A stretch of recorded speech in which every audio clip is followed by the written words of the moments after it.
In a land where the kettle boils thrice before noon, with its timbers are sacred and naps bless the moon, lights around wrapped in tartan and tights gentle bent, ruled by the wise, each one named Ben.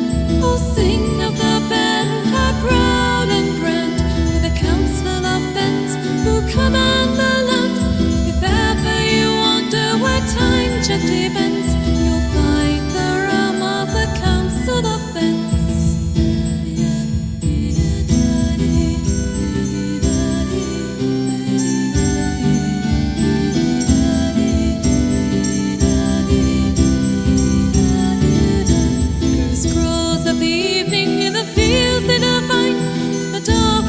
Dragon can break their shield with tickles from the telly and weathered advice.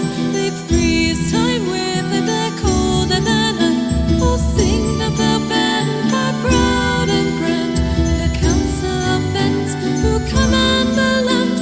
If ever you wonder where time gently bends, you'll find the realm of the council of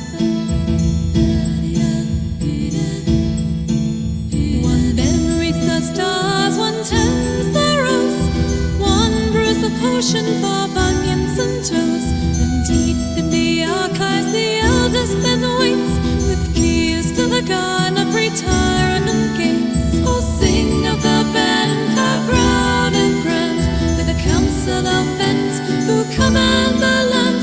If ever you wonder where time gently bends, you'll find the realm of the council of Bens.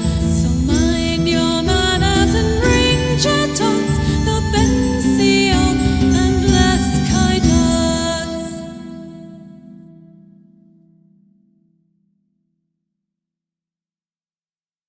I don't know how much you guys have read about the lore, but you have been in Hayhurst Castle for some time.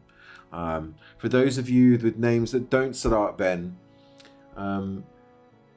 those of Hayhurst Castle live and train under the ancient race of Pindarians, which are a race of giant elves, and many of the Bens, most of the Bens have been given the title Ben, and then something to do with their skill in this ancient elvish tongue that they have, or dialects that they have been studying under, and it's like a sign of respect and official change from their original birth name to one that is studying under a Pindarian. Now, those of you that don't have a name that starts Ben in this campaign may earn that title as the game progresses. But you are all within Hayhurst Castle, possibly from other planes of existence originally, but Hayhurst Castle sits in the middle of an ocean known only to most as the Dragon's Mouth. I will send you a bit to the map. Anyway, you can see the map on the screen here. Let me make it bigger for you. So here is the Dragon's Mouth, and as you see, Hayhurst Castle is an invisible island that sits in there, which is cloaked by a special protection spell due to a artifact known as the Book of Ages that sits within the central kind of pyramid of the island, floating island. You guys will be starting on the edge of that beach of the Dragon's Mouth, and your goal is quite far away. You know that it's within this mountain range over here that you have to travel. So it is several months travel at best, going through sandy dunes, through to forests, low hilllands, and mountain range known as the Pindarian Peninsula. It skirts the edge of a war-torn nation known as Pycea Pindar, which is this area down the bottom, which has a roads and buildings and such like representing the towns and cities, of which a black dragon Emperor Khan is the tyrant taking over the majority of Pycea Pindar, with just one city left standing against it as a bastion of strength and unification, which is known as Port Said. And that will be your only safe haven, really, between where you're leaving and where you are heading to. The easiest route would be to head south and along the coast and such like. And you've had several discussions with a Benchener known as Grand Benchener Caddy.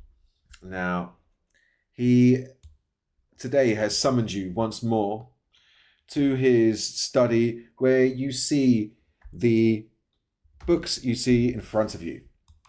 One discussing the journey closer inland in Tariel's tower, and the current adventures that had happened from the Bens before you. And he looks down towards each of you with a smile across his face.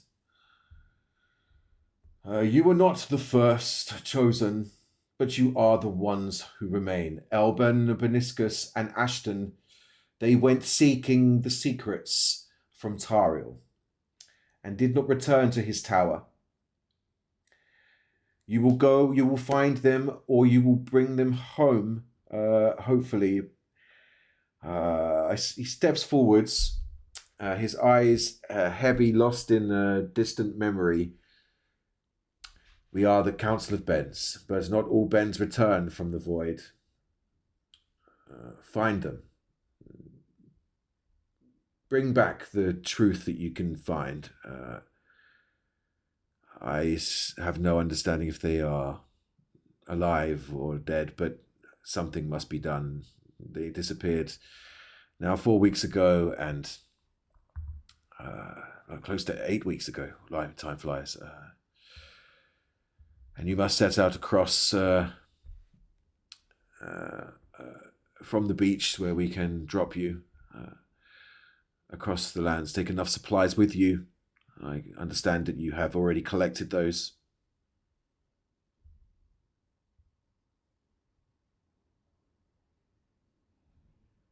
He looks at each of you, waiting for a response. Oh, yes. Yeah. We're ready to go. Yes.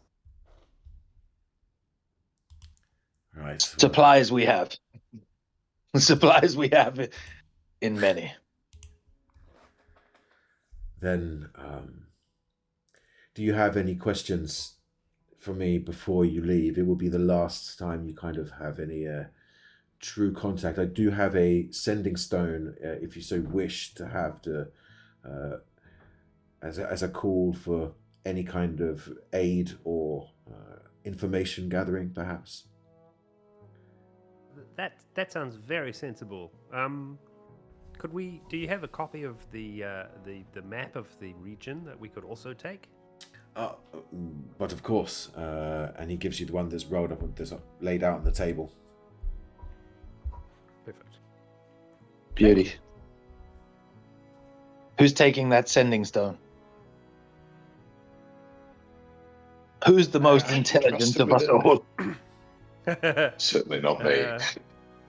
I I can can take it. Yeah. I'll grab it. Perfect. Then I think we shall be on our merry way. Who's a good navigator? Who should take the map? That might be asking a little bit too much of me. I'll take the Actually, I have a fairly good nature score. Perfect.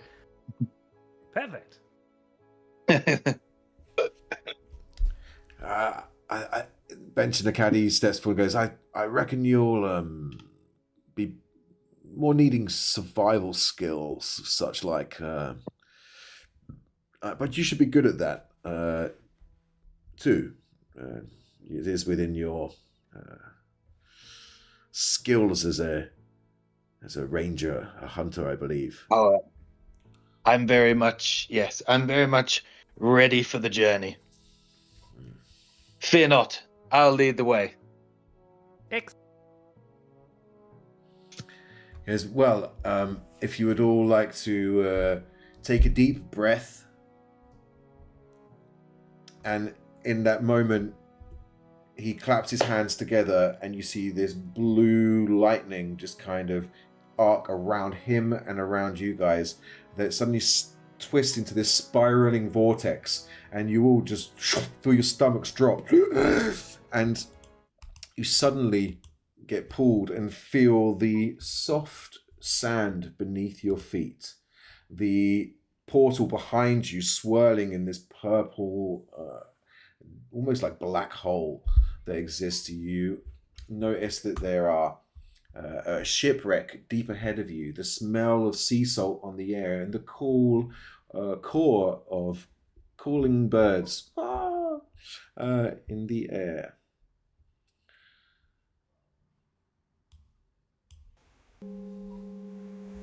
Feel free to explore the map. How do you scroll? Use right click. Zoom it. Oh, right click. And middle button to scroll in and out. Awesome. Cool.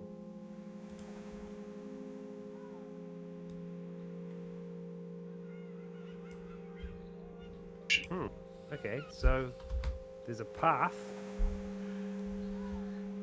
Yes. As you notice, it seems to be a shipwreck up there too. As you say, and there seems to be a shipwreck up there, you see that the robot has just legged it along the beach.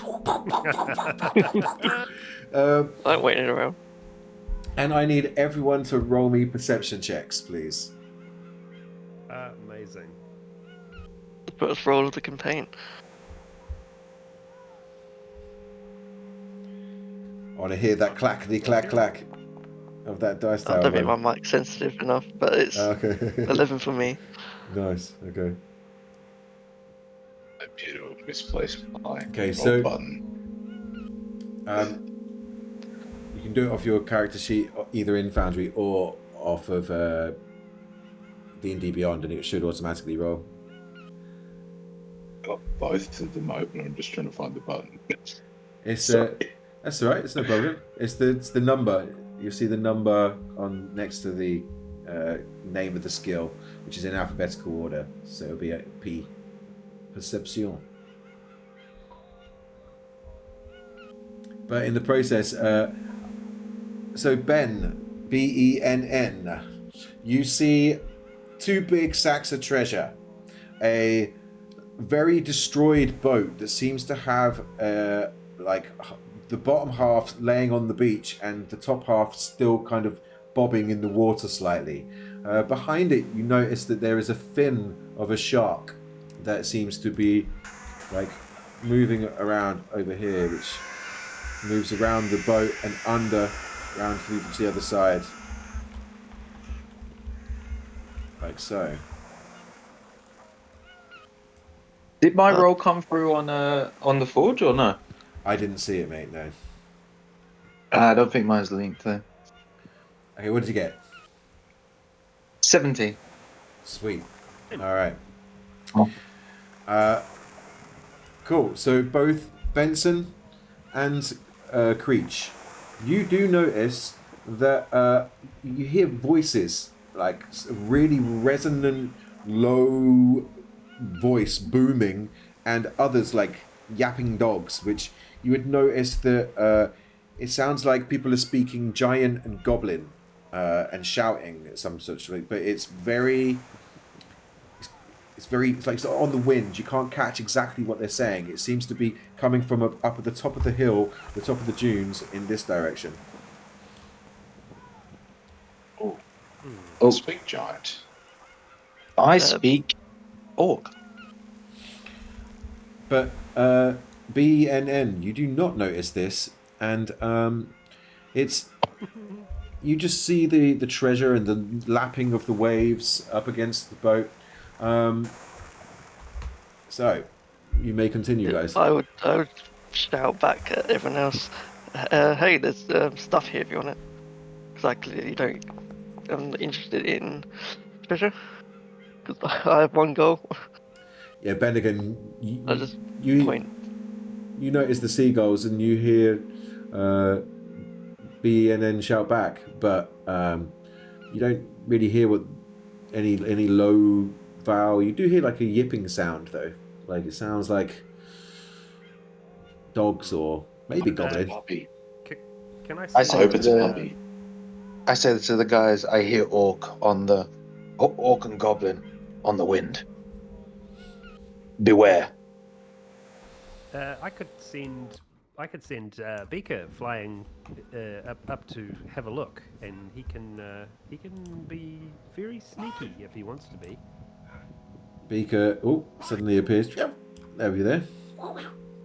Okay, he's currently going to be invisible. Okay, cool. I will put the invisible condition on him.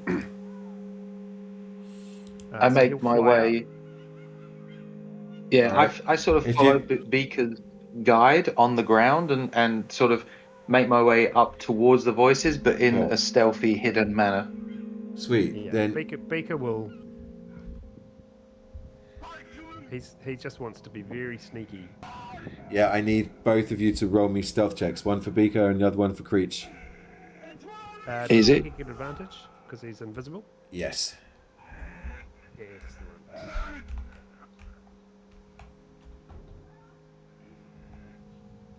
There'll be a 18 for Creach. All right. First roll. Oh, that's a big ass dice. With advantage. Yeah, great, eh? And second one. 21. Okay. Yes, you are both silent, and you see these guys almost walk right past you, completely ignoring. You see the goblins running around this double-headed giant that seems to be making a beeline for B.E.N.N and the ship. What would you like to Am do? I aware of this? You do suddenly turn around and see 6 goblins and a giant with 2 heads walking straight towards you and the boat. I will just casually point at them and shout back at you guys saying, people. Perhaps, do we want to talk to these giants? Yeah, I'm gonna, let's talk giant? to the giants. I'm going to Hunter's Fluid to Mark the giant, All right. just to be sure. Cool. Bensen is gonna sort of. He's not particularly stealthy, but he'll try to sort of stay at a distance, but get a bit closer so he can see. Okay. I will proceed to negotiate with them. Okay, cool. As you approach, your perception was 12. As you approach, you hear one of the goblins whistling. Roll me a history check with advantage, Bennigan.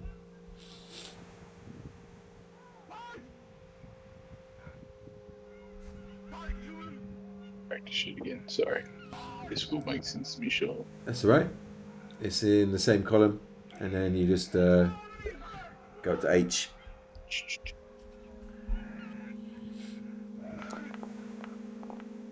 And then you roll again and take the highest score.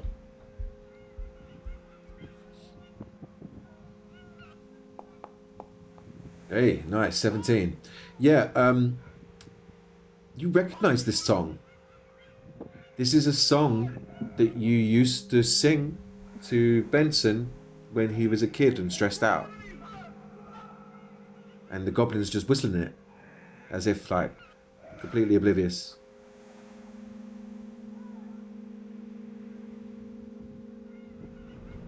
So wait, are Bennigan and Benson related? Correct. Yeah, we're brothers. Yeah, We're twin brothers. Ah, Which Yeah, we you wouldn't haven't. believe it, but I'm actually the older one. I forget that we haven't really done that with each other so much. So, would all of you like to go through what your characters actually look like? I've read it through so many times; they're so vivid in my mind. I forgot to introduce them you properly.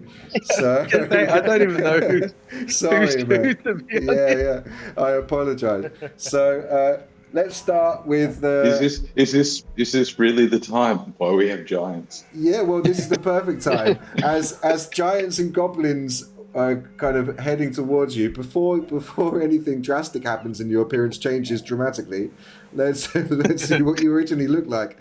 So, Creach, do you want to go first?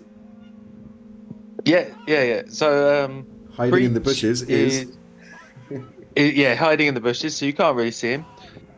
He is a bugbear. He is a ranger who was brought up sort of as a street kid in a city, but he made his way as an orphan out and was taken in by a community of rangers who trained him up, um, specifically under the guise of a sort of a hero of his, basically, who unfortunately passed away just as he was completing his training. And he has now sort of carried on in his sort of idol's footsteps, and his goal is to be a bounty hunter. So he is sent away to hunt down people who have wronged the community, or basically whoever pays him enough money to go and hunt people down and bring them back to either justice or just to be taken away by whoever has paid him the money. And I don't know, are we saying why we are hunting or why we are searching for our fallen it's people? totally up to you. You can have that come out So later in I will let you. game. Yeah. Or you can tell them Yeah, that you've already told them. It's up to you. I'll let you guys know that basically I don't know whether you guys are searching for the fallen people or the fallen Bens, but Creach has actually been sent to hunt down my other character Elben. He's not looking to help them; he's looking to bring Elben back to justice, and that is why Ah. he's been sent on this voyage. Because Elben was a rogue assassin who was hired and taken out someone of importance. So Creech has actually been sent to hunt him down and bring him back to face um, his trial, basically. Awesome. Yeah, he's not the most friendly of guys, is Creech, but he is incredibly apt at searching, hunting, being dexterous, and he's willing to make friends. He's happy to make compatriots and friends with you guys on this voyage, but he's a little bit sort of, he grew up kind of on his own, so he's not the most charismatic fellow. Wicked. Thank you very Cool. much. So, Benson, would you like to go next? Sure. So Bensen and Bennigan are two brothers. They're rock gnomes. And Benson is the sort of more academic of the two, should we say. He was into sort of experimenting with sort of strange magic and trying different things out, and it didn't always go well. He accidentally transfigured the family goat into a gelatinous cube at one point. He he went off to study. Benson, He went off to study Daisy. Daisy. Sorry, yeah, Daisy.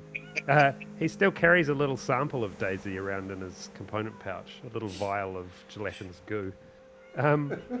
He studied for a doctorate of theoretical eldromancy and improvised arcane physics, but in studying he kind of blew the university up. his obsession with this pursuit for knowledge and raw energy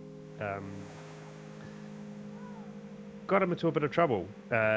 One night, an experiment summoned a demon, a fiend named Science, who is a being of madness, fire, knowledge, and unstable outcomes, who has offered him knowledge and power in exchange for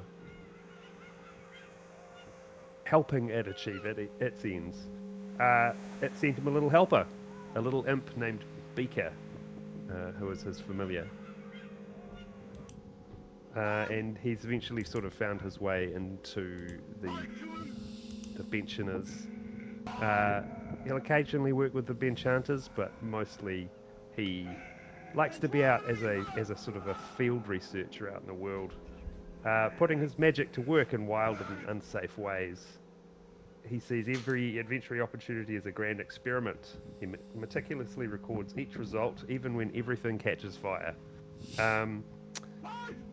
Yeah, it's kind of his shtick. He's interested in, well, he's on this adventure because he sort of only met Beniscus in passing, and really wanted to get a sample of him, but didn't get a chance to. So he wants to find and rescue Beniscus so he can study him. Wicked. Beautiful. Bennigan. Oh, You go and next? the Oh, sorry. brothers. Sorry, before I carry on, the brothers are fiercely competitive. Sweet. Yeah, so Bennigan, you want to go next? To be honest, I'm only here because Mum made me. I'm You're always her Vincent's favourite. and yes, for very good reasons. Vincent's a dangerously under-supervised chemistry set with legs. Lacks the social skills, guys, so just go easy on him. And she's really quite worried that he'd end up with one of those summoned ex-planet girlfriends that you keep hearing about in the cities. Really, I should also be in the city on a stage, but here I am. So I'll do my best to keep him out of trouble. We do have a history. I feel as though I have energy within me that is quite often uncontrolled and undirected, and can lead to certain mishaps, but they're generally good mishaps. Like the time that I accidentally made the mayor speak like a parrot for 2 months. Yes, Parrotgate. Yes. It's also the other reason why I left town. I tend to talk a bit too much and go off topic. My tongue can be faster than my brain, so just keep that in mind. Cool.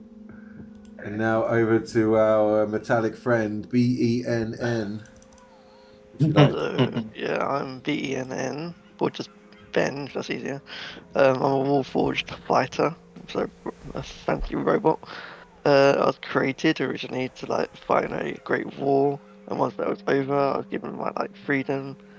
Not really enjoying the mass murder of war. I kind of went off far away to explore pursuing another purpose in life. I guess I ran into Ashton by accident. We clicked, both being so fucking awkward.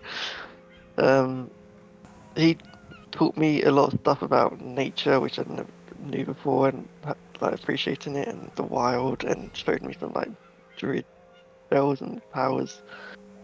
And then I guess we just went on our separate ways to explore further the world. And then now that he's in danger, I'm determined at nothing else but to find him. I will put anything below that goal of finding Ashton, I guess. Very cool. Oh, that's sweet. That's sweet. Oh, and I don't really care for meaningless things like treasure, so I will point it out to you, sure, but I won't risk my life for it. That's fair enough. And You see this giant two-headed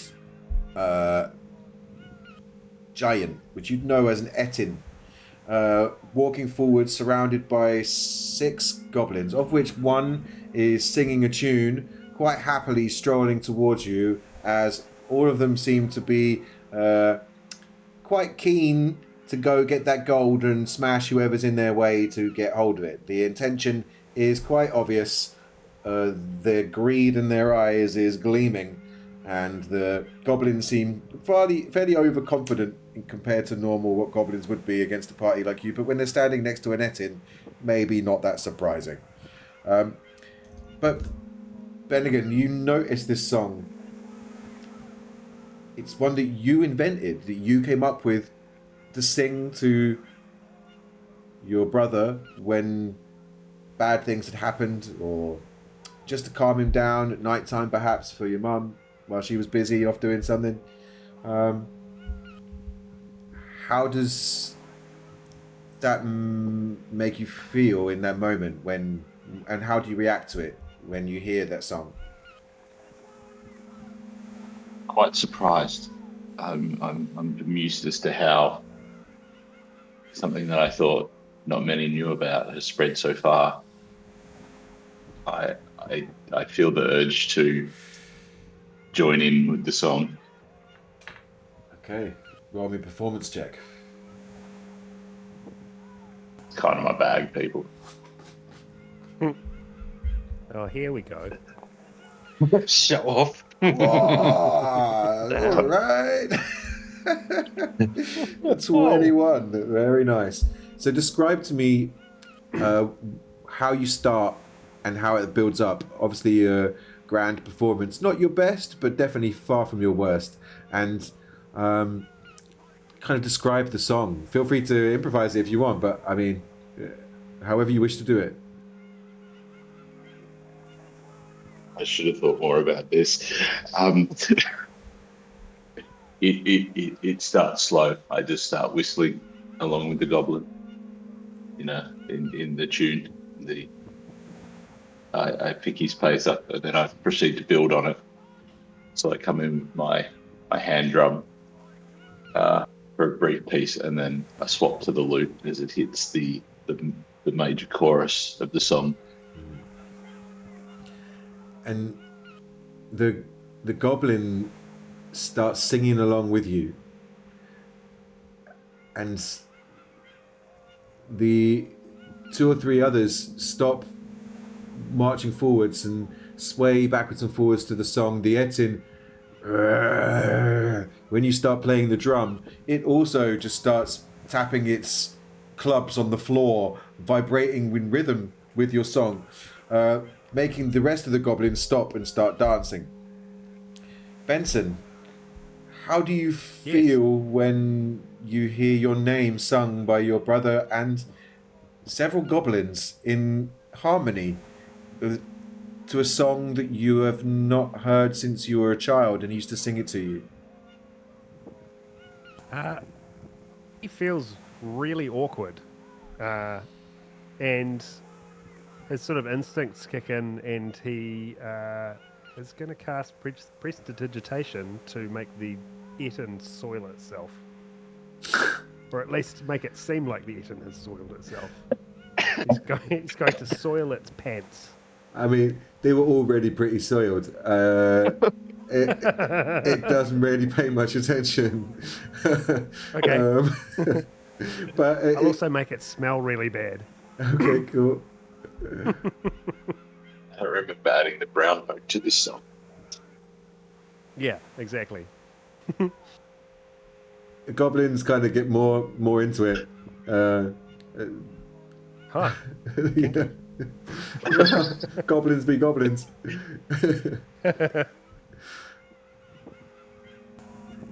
This is excellent. Brother, you might want to try speaking to this giant. Yes, I'm happy to speak to the giant because I'm fluent in giant. As the song finishes, the goblins and the giant do a rapturous applause.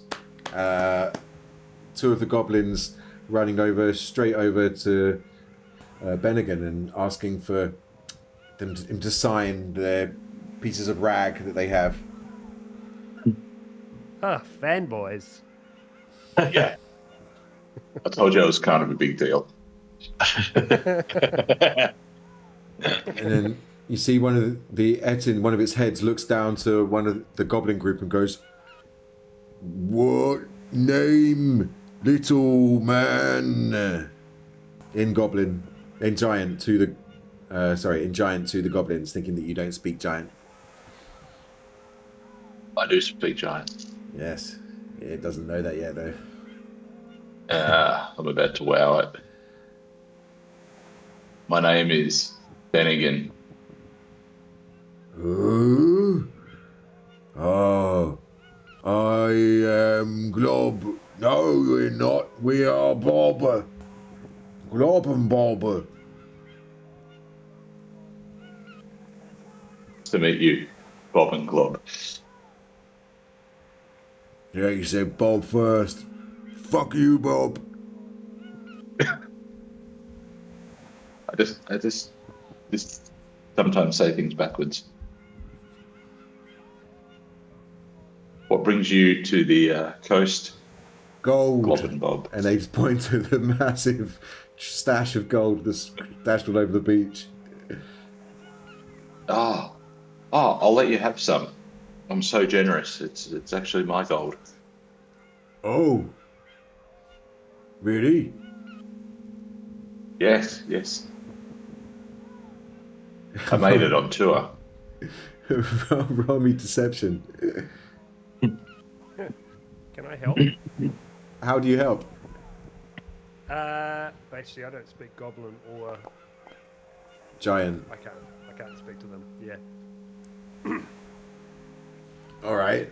24, eh? He goes, wow. Well, then you know all about, okay. Then do you need a reconnaissance team like the boss said?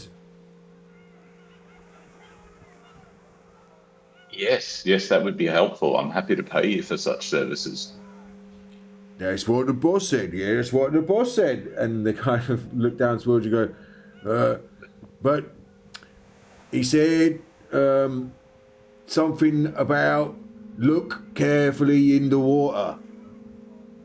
And the goblins start fanning out, looking carefully into the water.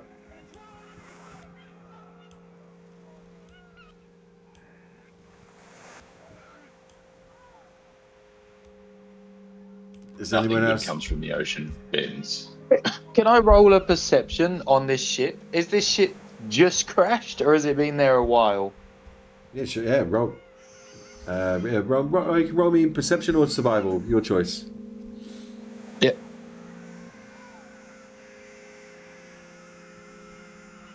$27, nat 20. Nice. Okay, that is very cool. So, as you're staring out the water, first of all, you just see what seems to be a shimmer in the water, and then you see an arch just move out of the water, and then a second arch, then a tail splash as its head raises out of the water, staring at the wreckage as the Etin moves forwards towards the wreck. I'm gonna warn the Etin. Okay. Out of nowhere in the bushes, whilst my hunter's mark is still on him. Yes. I'm gonna say to him, "Hey, newfound friend, watch out for the giant snake-looking creature in the water." And he goes, okay, and then he starts running towards it. And you see him start fighting with this gigantic creature. as the goblins all kind of scramble onto the ship to try and get the gold and throw it onto the beach. The rest of the gold and throw it onto the beach. Does anybody else that... do you guys do anything as this all kicks off? Yeah, I'm gonna move my hunter's mark onto the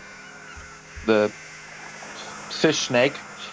Yes. and I'm gonna attempt to hit it All right. from where I am. So I think I'm within range for a longbow. Cool. I'm going to send Beaker just to go keep an eye on the goblins. So he's going to fly, still invisible, up to the ship. Cool. So he can kind of keep an eye on what's going on over here. Yeah, are we... shall we attack this thing? Do we want to help our two-headed friend deal with this monster? Yes. I fired an arrow, but I'm pretty sure I missed. 14 to hit. It hits, but it just bounces against the side of the creature. It doesn't even notice that you did anything. Righto. I'll move my way slightly closer. I mean, I know you weren't hidden because you spoke to the Etin. Yeah. Yeah. Then, as all goes ahead, what else? What B.E.N.N. What would you like to do? You're closest to the beach. I think I'll just stand here with my arms crossed, waiting for them to resolve itself, and waiting for you guys to, hurry up. Cool. Then we'll have. Okay, so then Bennigan, what would you like to do?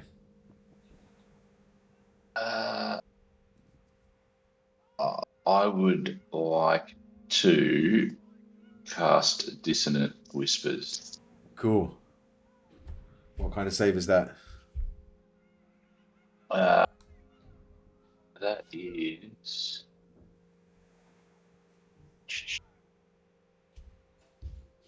reading instantaneous. Why can't I see that? It's an enchantment. Let me find it. Attack save 16. 16. That is an 18. So I think he takes half damage and doesn't have to move. So I roll the wisdom dice, right, at 20? No, you roll the damage dice.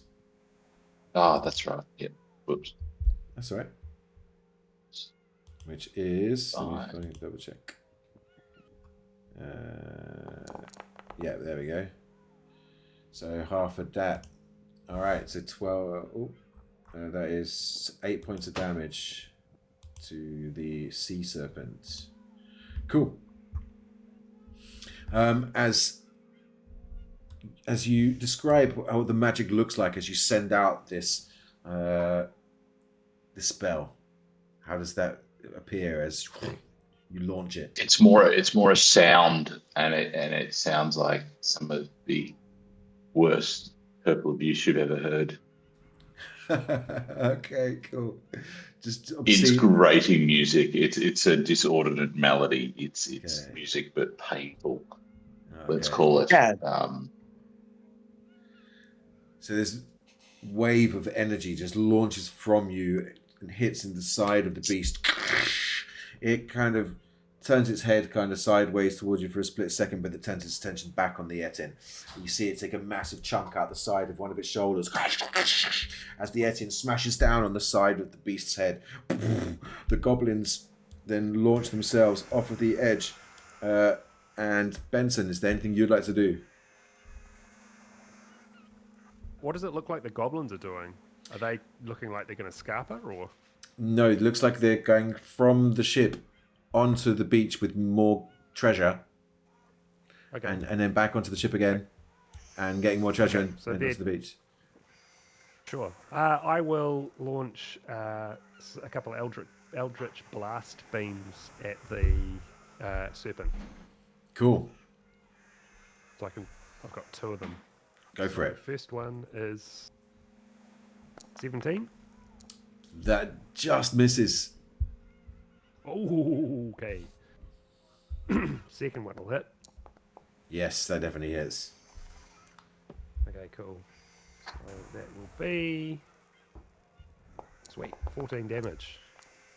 All right, nice. Max damage. You smash inside him with an Eldritch Blast. You see it kind of turns swifter towards you.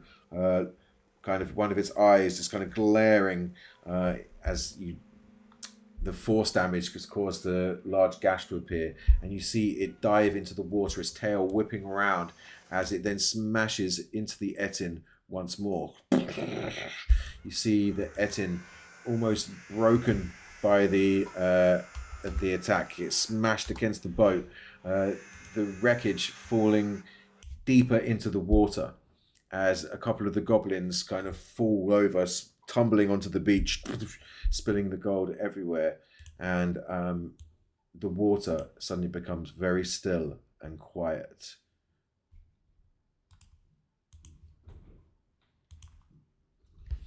The Etin standing there, Shit. ever so tentative, waiting, taking a step back and looking out into the water, not taking its eyes from the rippling surface. As two of the goblins you see here look pretty injured.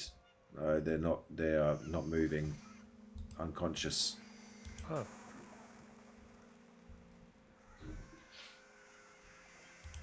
How damaged does the Etin look? He looks hurt, like way beyond what you'd expect from two big strikes. But he's a beefy guy and he's bleeding out. The water around him is more red than blue. I call him over to the beach, and I'm going to cure wounds him, 2nd level. As you call over, he doesn't. What language do you speak in? I speak Goblin. I tell his Goblin friends, like, oi, grab your pal over.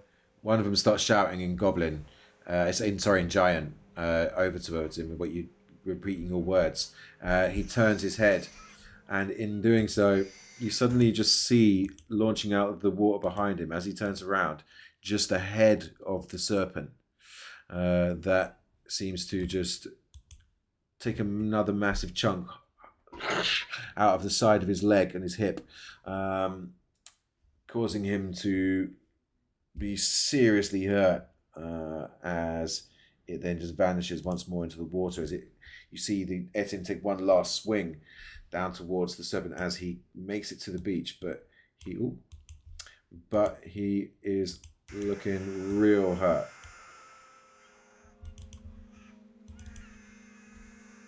I cast 2nd level cure wounds on him. Okay. I didn't know we were going to be making friends with this fella, but you know, now that we have, I feel like we should probably try and help him.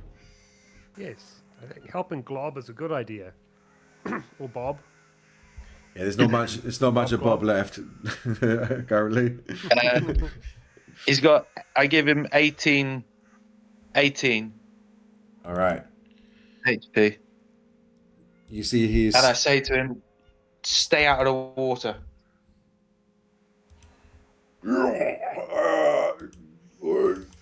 Sorry, that's another 10. So it's 28. Yeah, let's go back. You see, he is he's still seriously hurt, but as you send the healing energy around him, he then drags himself further onto the beach, stepping away, and then from underneath the wreckage seems to be smashed apart by the creature from below, and you just see it start sinking deep into the water and drifting out to sea as what was left gets smashed to pieces.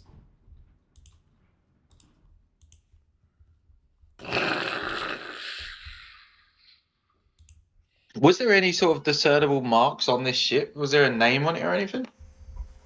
Maybe. Didn't quite We'll get never it. know now. I mean, the one Yeah, we I- should have the- read that before. The only one that really was up there long enough, close enough to get a proper look, was Ben. So, Ben, do you want to roll me a perception check from, like, in retro, just so we can see if you actually picked up on any name or 7, so no. no. Beaker was up there too. Yeah, but he wasn't up there long enough to really get a proper good look at everything that's going on. Like, Ben was the first one on scene and was there next to it the whole time. So, you then see that the beach suddenly becomes calmer. The silence is now broken by seagulls. The water once more, you see the fin of a shark, perhaps taking advantage of the cloudy water now filled with debris of the ship. 2 of the goblins surviving, and the Etin severely injured, only surviving due to your assistance, it would seem. And incredibly grateful, the Etin immediately looks towards, first of all to Bennigan and then to the others, just going, "Bob Glob, glad new friends here. Blob and Glob hurt bad." Is he still speaking giant, or Yes. could we understand that? Yes, okay. Brother, perhaps you could ask who sent him here. Good idea. Given Bob's quite incapacitated, I'll ask Glob. Glob, who sent you to the wreck? Where's the boss? Who's the boss? Well, Tony Danza. that is boss of clan. You can roll me history checks to see if you know about the area and see if you recognize any of the kind of colors that he's wearing. Oh, hell yeah. Nice.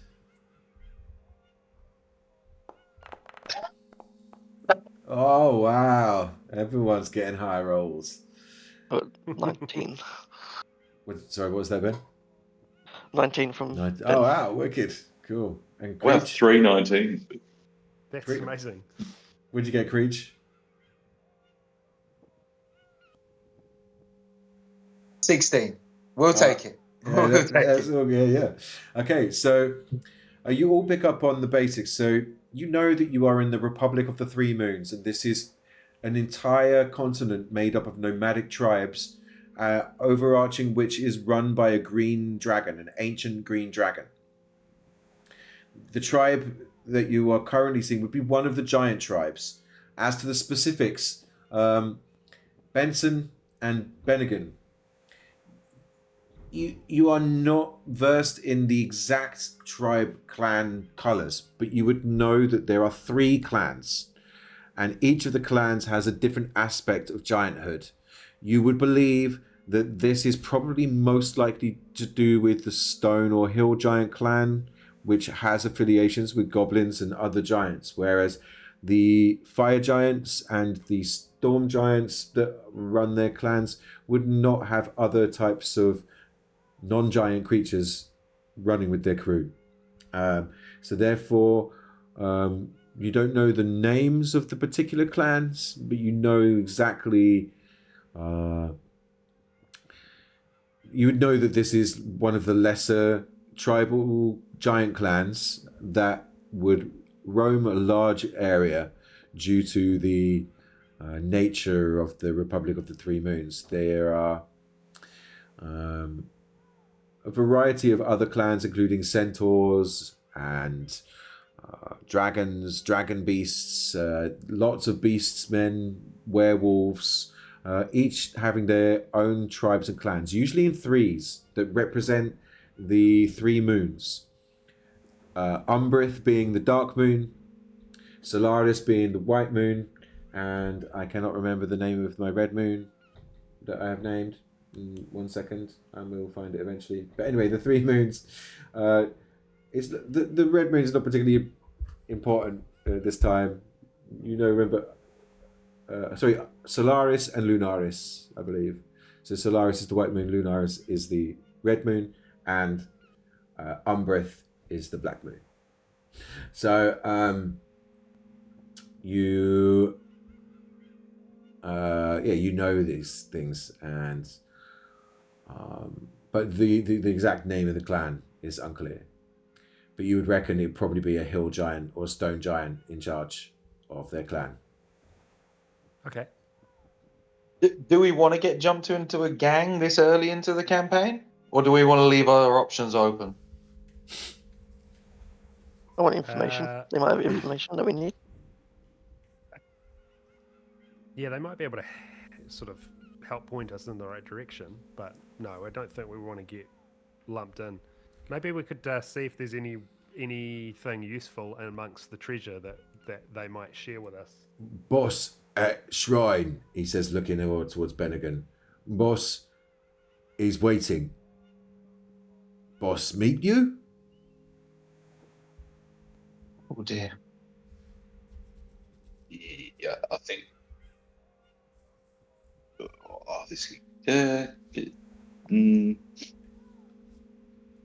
Chance to perform in front of a bigger audience.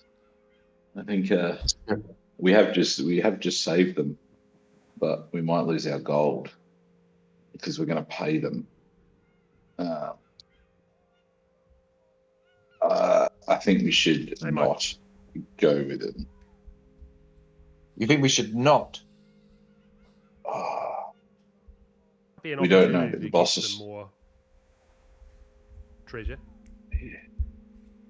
Yeah, We can also, we could also love them and leave them and just carry on our merry way.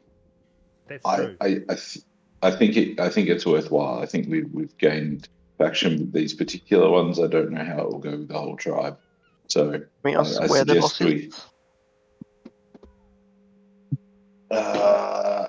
Yes, I'll say in giant. Bob, I have to attend a very important concert in the city, but we'd like to come to perform for you one day. Whereabouts is the shrine? He points to the northeast, which is actually in a similar direction to where you guys would have to go, just from the map, knowing where you are and where you have to eventually go. But he also. This is awkward. He also. I'm going to do one of those goodbyes and then just walk. But you would also know that when he points in that direction from the map, the shrine of Umbreth is not actually in that direction. It's to the south. So what he must be referring to must be a smaller kind of local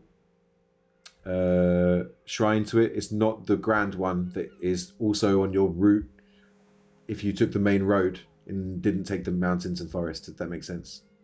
So he's pointing in the most direct route to where you need to go. Yet, if you were taking the route south, you would know that that's where the big shrine is. There is what he's talking about doesn't seem to match up to the knowledge that you have on the map, but he is a local. I mean, if it's on our way, is there any harm? Yeah, might as well, no? Might as well. Yeah, No, all we right, just- we'll we go just for yeah. Oh, Just We may as well go tell him for. that we'll... Let's go for. so you saw gold out with boss, and boss pay us. Sure. Yeah. Sounds good, Bob and Club. Yeah, he's still speaking in giant. But yeah. Oh. Yeah, he doesn't speak anything but giant. Sounds good. Yeah, so guys, what Bob said is we're going to go for afters at Bob's place, and we get to meet the boss and we'll divide the loot there. But Bob assures me he'll put in a good word. He's telling me better because we're the one who healed him. Yeah, Yeah, he's definitely got our back, lads. He still looks real Nice. injured. Like, we're can I also throw a healing spell at him just to go for build it. some extra goodwill? Because Go for it. probably I can't believe we've held a beachside and Brave and never going for afters with an injured giant.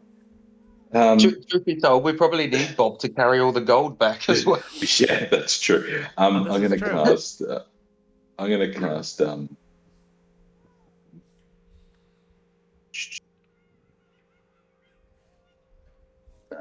going to cast Healing Word because of how damaged he is. Cool.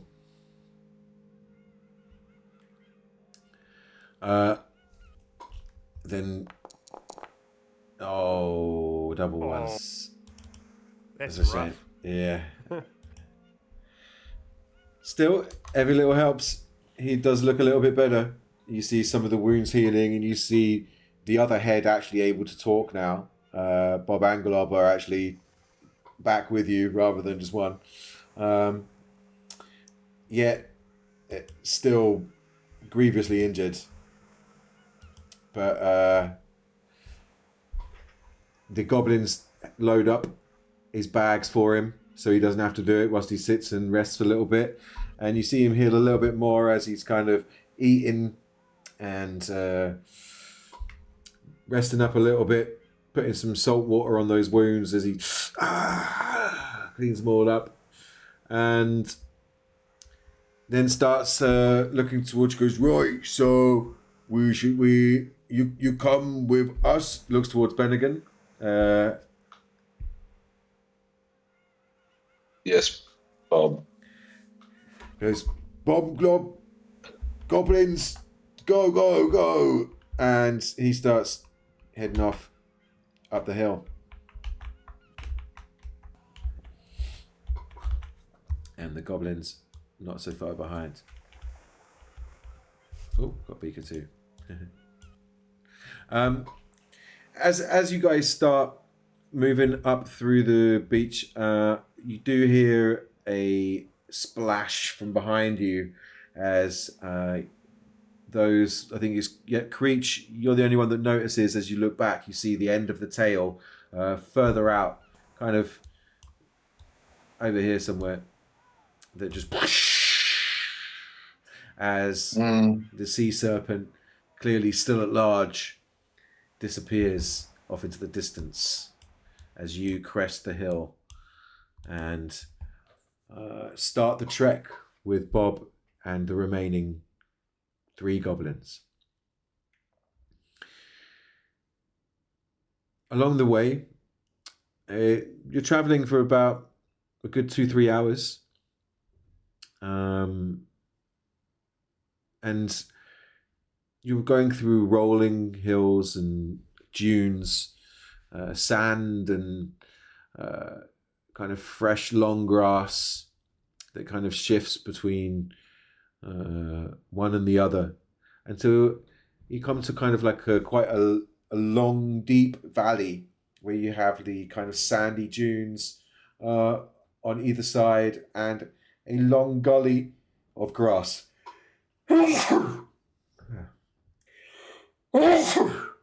Which I seem to be allergic to. As you snake your way into this gully of freshness, you see steaming tufts of hot air coming from stones and fissures in the ground, as it seems to be that you are close to some sort of underground water source with some pressure. Which brings us to our next map. The sun... Oh, that is not correct. It's not meant to be dark. I will add some light again. There we go. I will add... I did not expect you to bring friends. I kind of half expected you to kill friends, because that's what most people do. So I will add friends.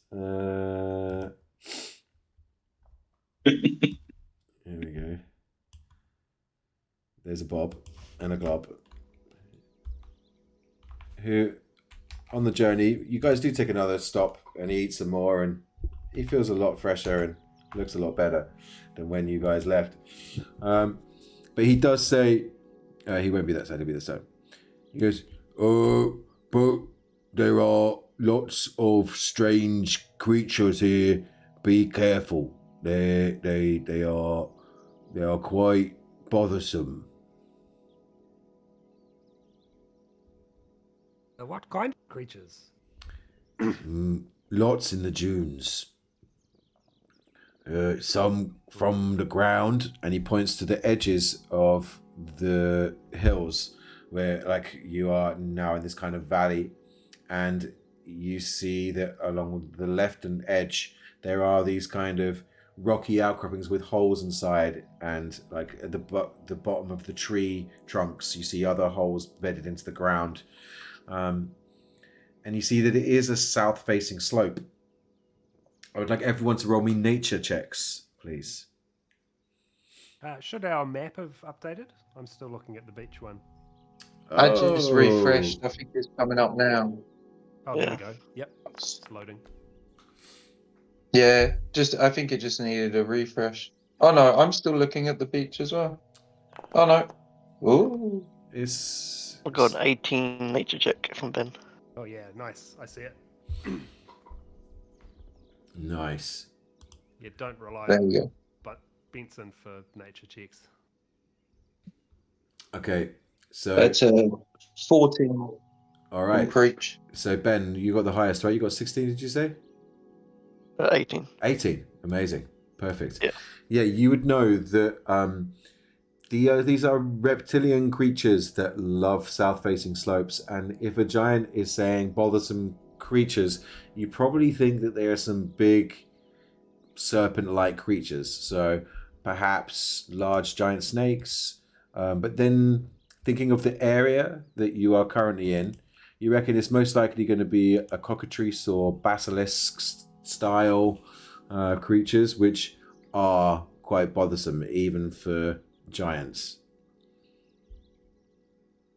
especially if they are both revealed. And you would know that they would like this area. There is lots of warm air. There are lots of warm pieces of water, and it's a south-facing slope, which is ideal for them to have the sun all day.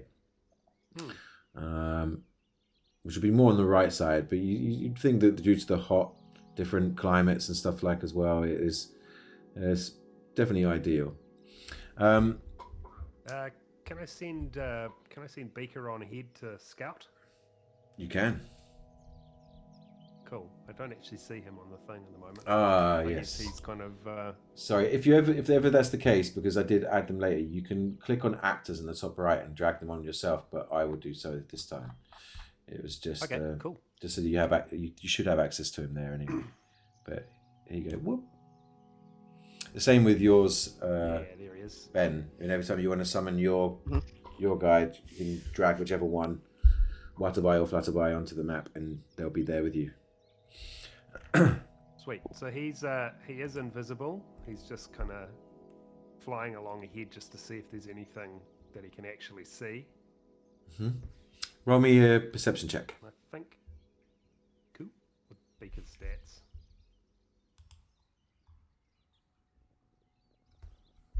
Perception. I didn't change his thing. That would be. Is that intelligence or wisdom? That's wisdom, isn't it?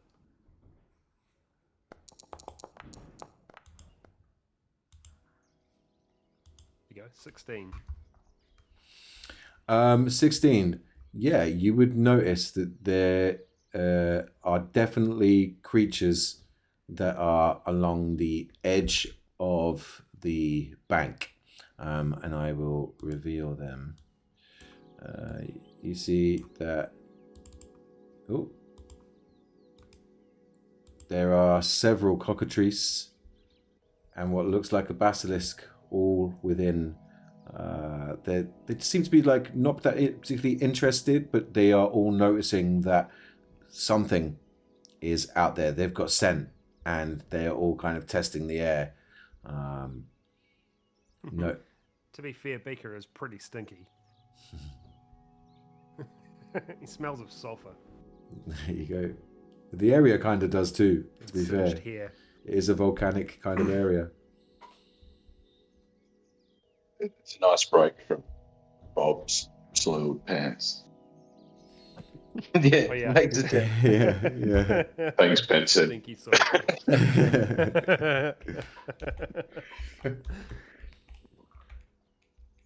Bob Inglop just goes. I was about to say I'm going to stealthily make my way past, but we're walking with an absolute giant, so I don't think it's going to make much difference. Much point. Bob kind of walks ahead, sees seems to be looks into the stone circle. Then he just goes and sits down on a mound, waiting for whoever he sees up there to stop doing what they're doing, and he just takes a seat down. Oh, I am so close to Bob, you have no idea. I'm not bothered about his soiled pants right now. So he literally sits on top of you then. You don't have Just a to the nose side. Just to the side. So yeah, you notice that there is another giant, or some giant-looking guy with deep blue skin, big tusks, that it seems to be casting some sort of spell in the process in the middle of the shrine. And this is when you see a kind of dome start forming around him that seems like a protective shield that swifts into some swirling energy.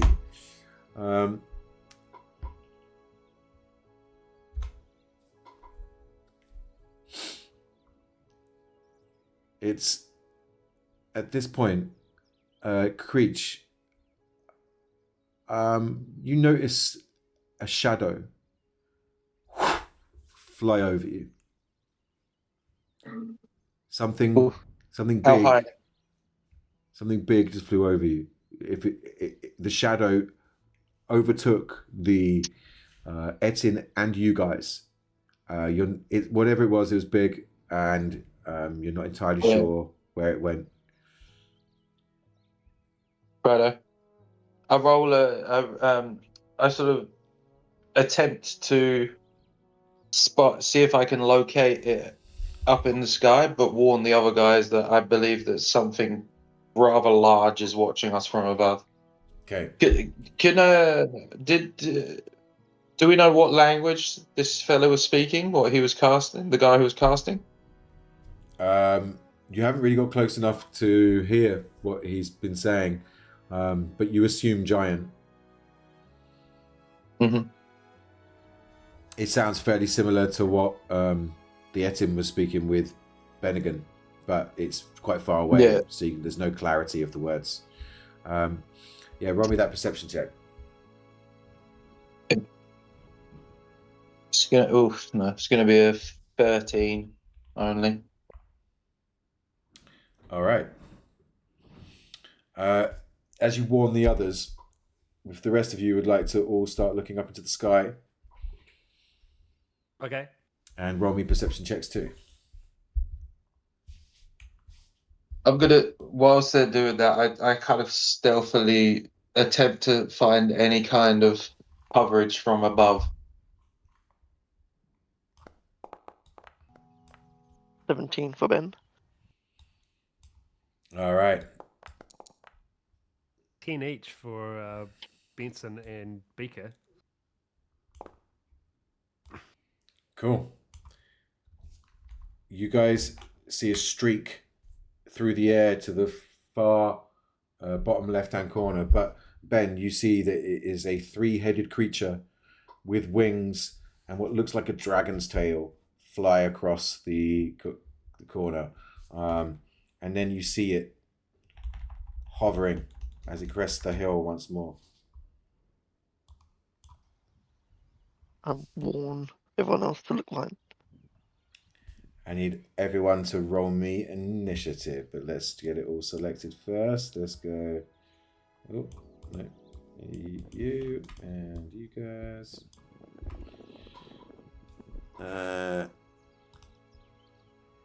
Okay.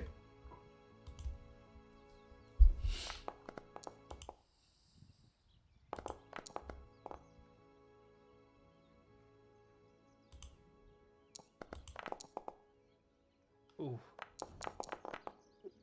Tully. All right. Creach Oh was. God. Wow, who got the 20? Oh, okay. Beacon. What did you get, Benson? Because it didn't come register. I got a 6. Okay. Update combat and 6. And Creach, what did you get?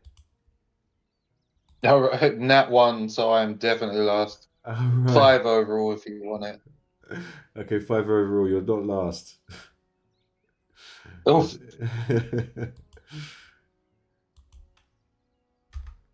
Bob and Glob are last.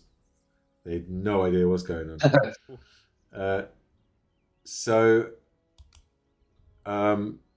Beaker is up first.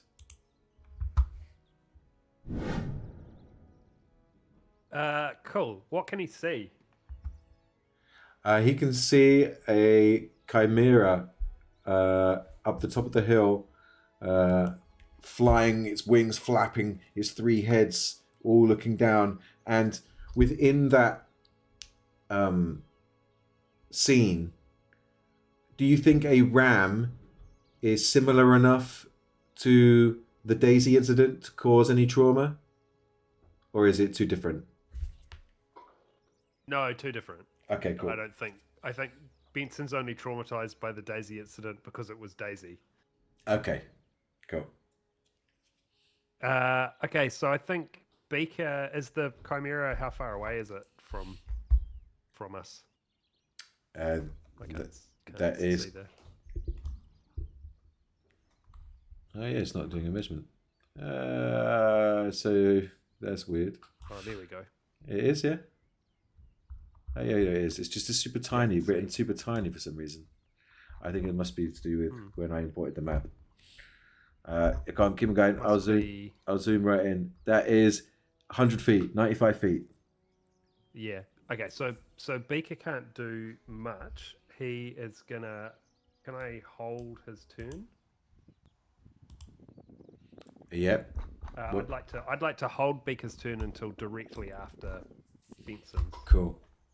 Is he allowed to do that? Yeah. Just drop back into the order straight after Benson.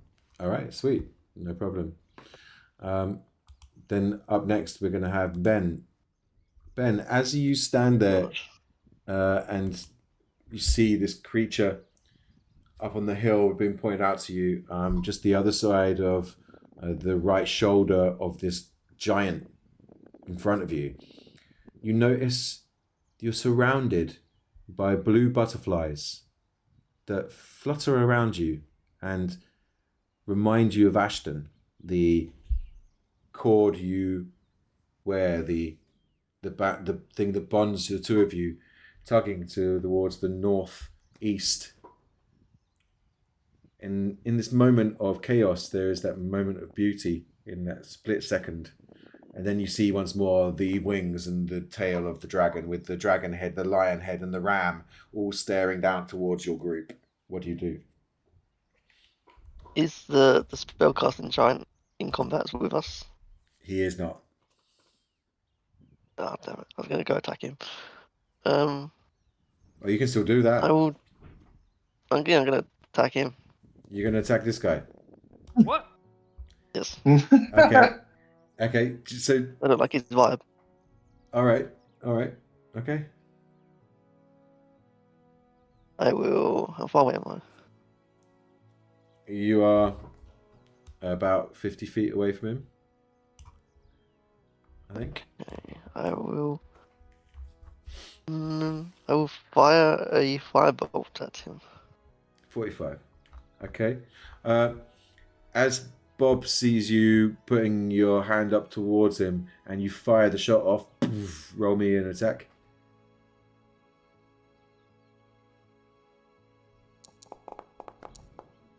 Oh, wow. Oh, God. You hear Bob going, no, and Glob going, no, as you fire at the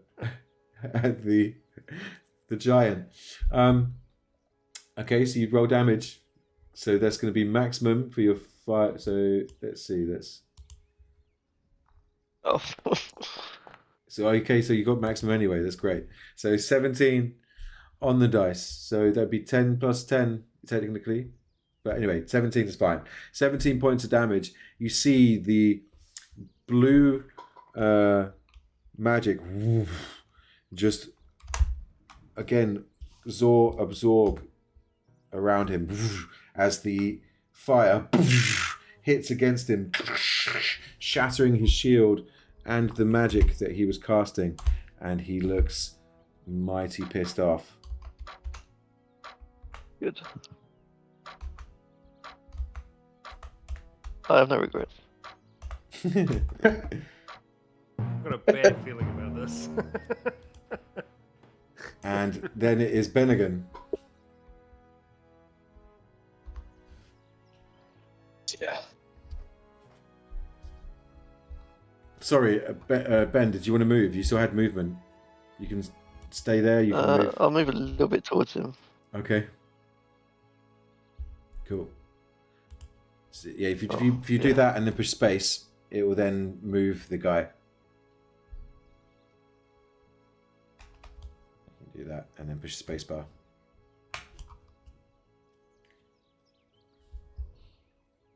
God. Sorry, I got you there, mate. Sweet. So yeah, Bennigan, what would you like to do, bud?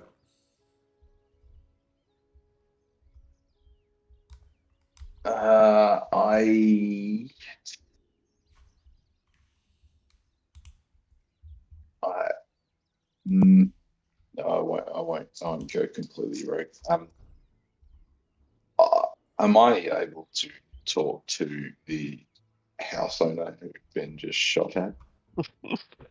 You can certainly try, buddy.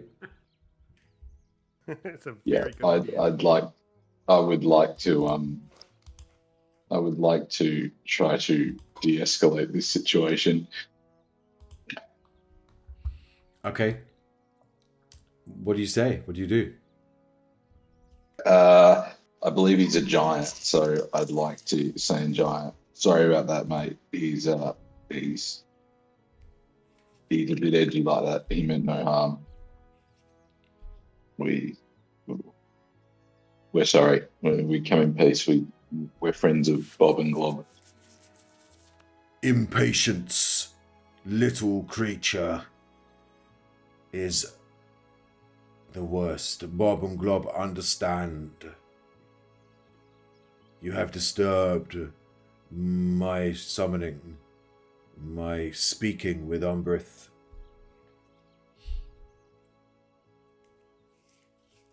I'm truly sorry. Is there anything we can do to make up for such an action? Do not disturb me again. You will live to regret it.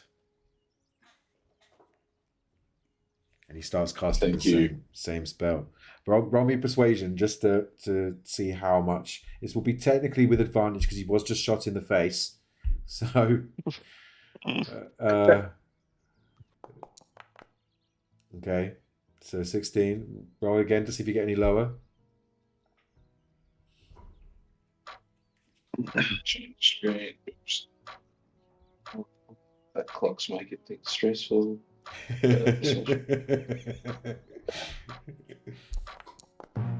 Oh, jeez. Okay, so you got a 13. He is begrudgingly, you see him restraining himself from just trying to smash the robot. He is very, feels he's been very disrespected in a sacred place. And you think that if Ben moves much further into the sacred circle, then there may still be problems.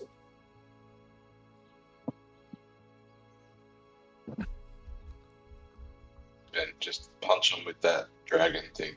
Don't worry about the dude. Yeah, I think Ben will probably react as if though he's just like a bit dazed about what's happened with the butterflies, and he didn't realise who he was attacking, and now he's a bit clarified and the objective now. Cool. It is then going to be the Chimera's go, and they are going to. Let's just add a bit more. Let me just do this quickly. Just to. Dun, dun, dun.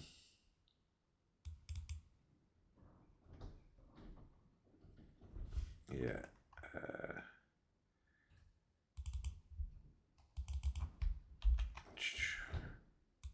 Okay. And let's do.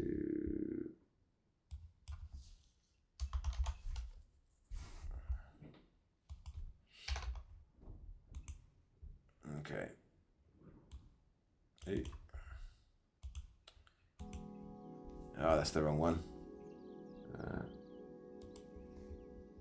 Okay.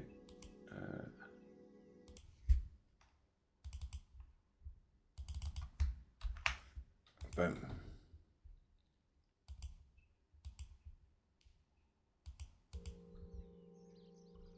I don't know. Okay, that's not working. Either way,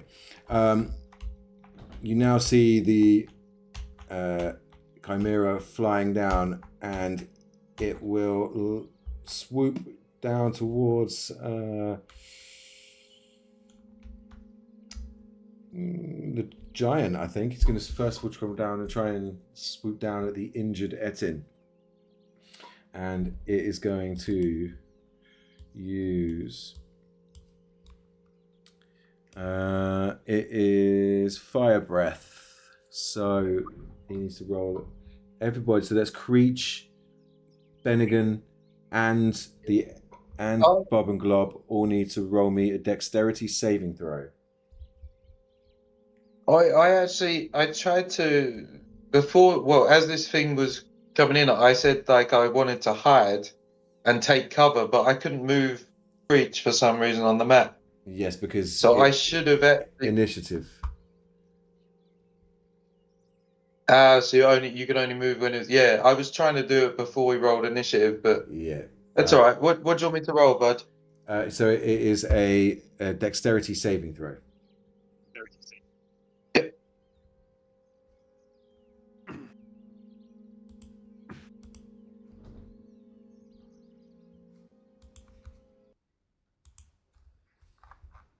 Oof, it's only going to be an 11 for me. Okay, 15 is the magic number, guys. Bob failed as well. Ooh, lots of ones, luckily. It's 23 points of fire damage. Bob is unconscious.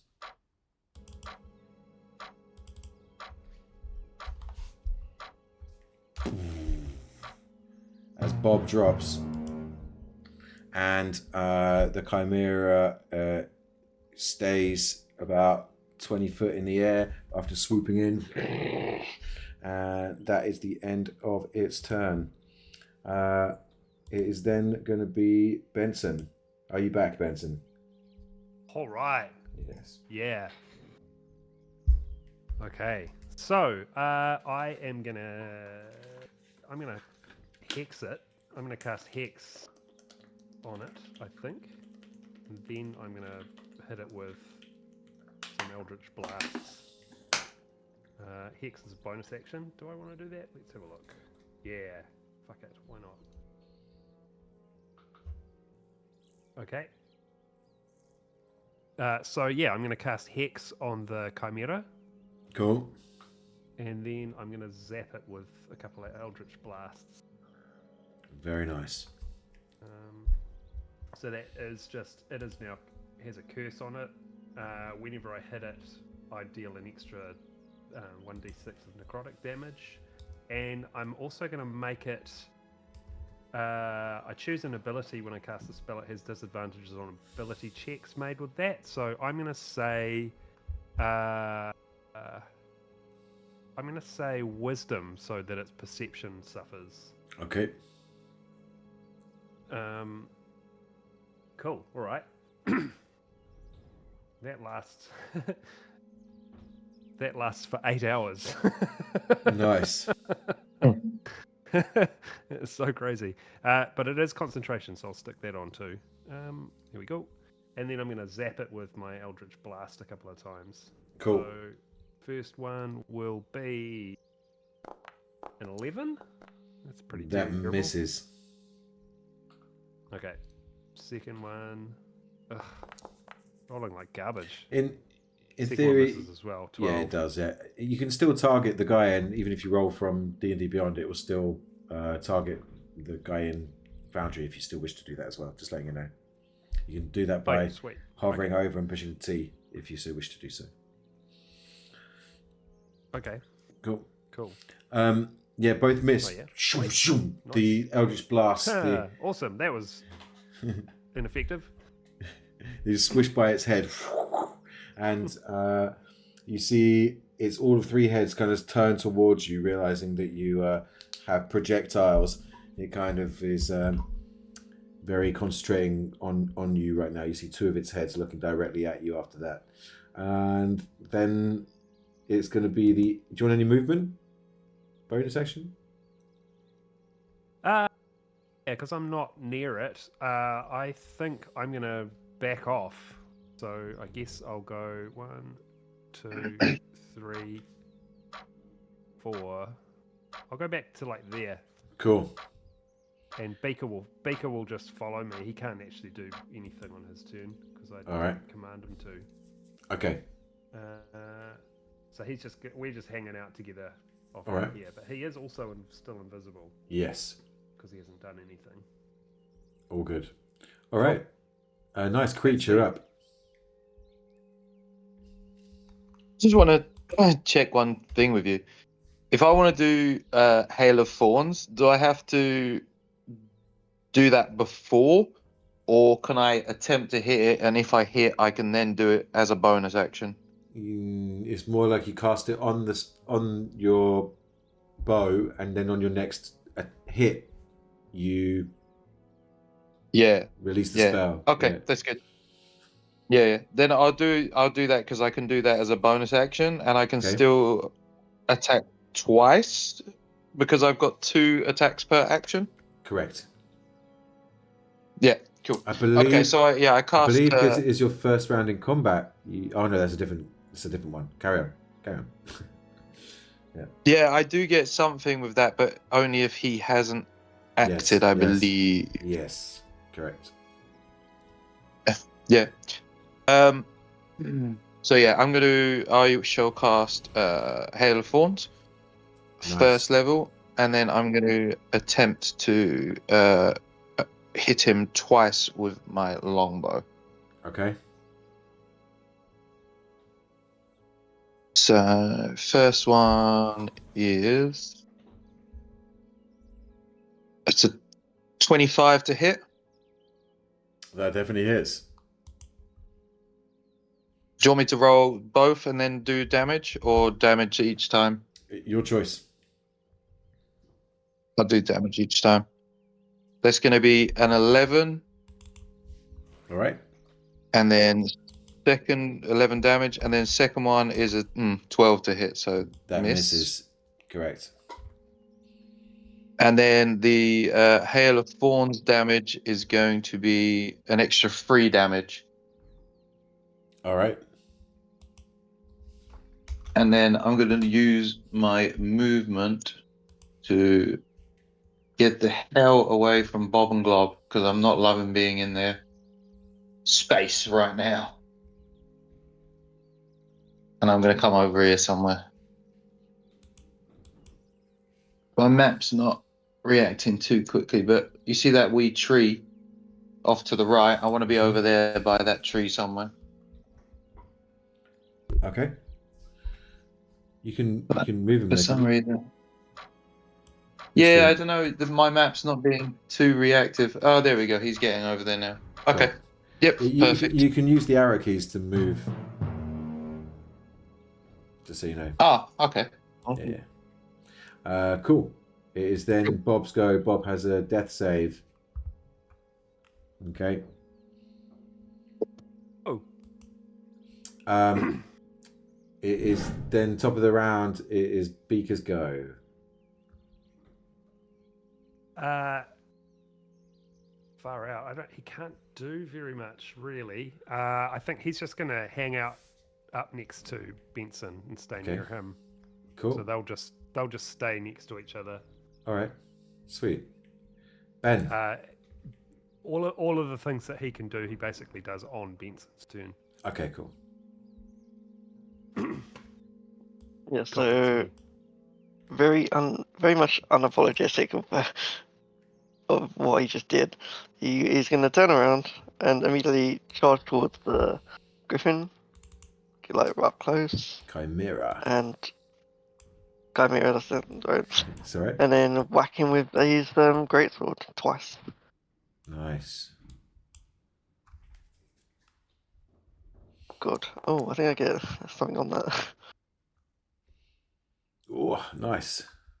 Your weapon attack score on a critical hit on a roll of 19 or 20. Oh, yes. Okay, so you can go for a running leap. So just roll me an athletics check, just for the fun of it. Just want to see how stylish this was. Oi! So hell yeah!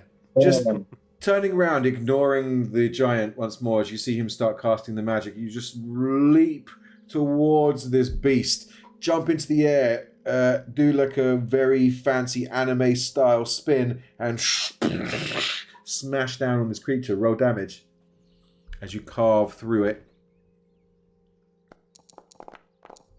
Oh, that's the most disappointing. Okay. But I do have a second attack. Looks real good as you swing with the first one. As you're still falling, you swoop around with the other. Roll me an attack.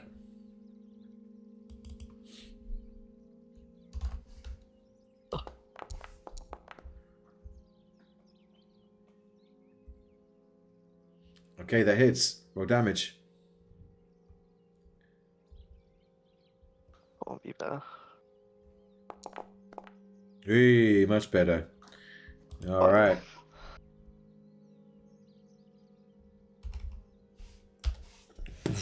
As you carve down with the first strike, and it manages to swerve, not doing quite as much damage to its face as you was hoping. That time you swing round and cut into the jaw of the lion as it tries to come down and bite upon you, but not managing to do so. Okay, very cool. Anything else for your turn? No, I'll just quickly face the others and be like, this one? Making sure I'm hitting the right person this time. Yes, Ben. I mean, it's a bit late, but I'll double check anyway. 2 thumbs up, Yeah. buddy. Yeah, Cool. you get an uncharismatic thumbs up from Creach over by the tree. With that also, just so you're aware, Benson applauds. you do have action surge if you ever want to use it. Just so you know it's there. Okay. Don't feel afraid that you have to, but it does give you an extra turn essentially. Okay, cool. Bennigan.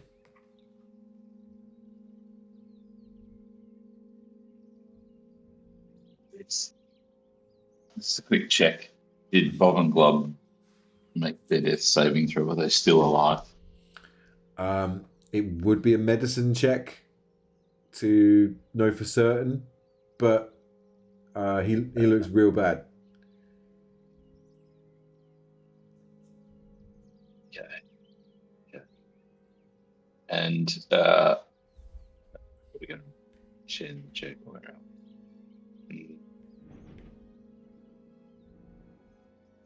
If I roll a medicine check, am I going to be able to do anything after that? You can, yeah. So how I normally do that is it's not a full action, but whatever you do on top of that will be with a further penalty, but not. It would depend on how complicated the process is, the check is, to what the detriment is. So, for example, if you try and attack, you might have a minus a d4 on the attack roll or disadvantage on the attack roll, depending on how severe and complicated the action is. I'm going to do a medicine check on Bob Cool. to make sure to know whether or not I salvageable. Yeah. Yeah, he's breathing, but you see him bleeding out. There is not much time left for him.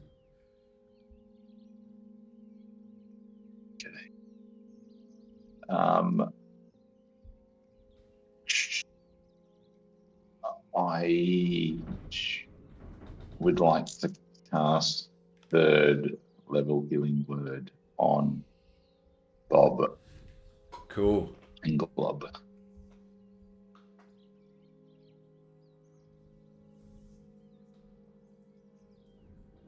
Wow, that's a lot of dice. Oh, Okay.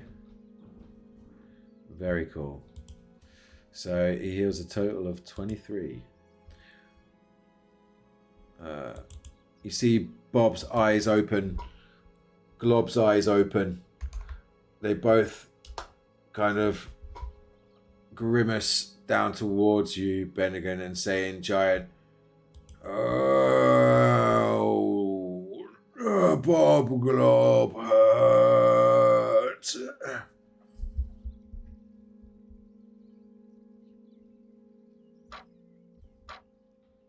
Anything else you want to do?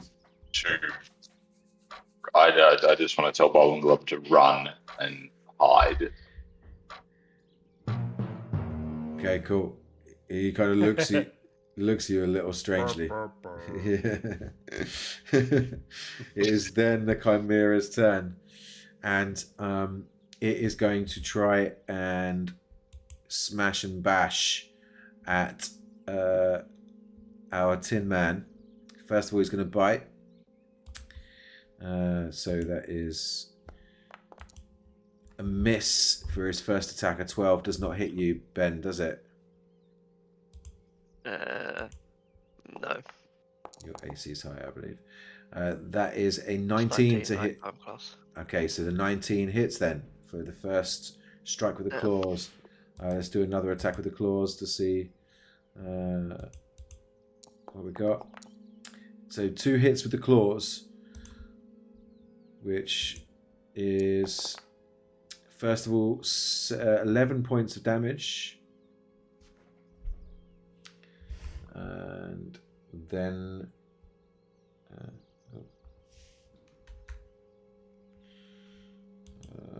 applies.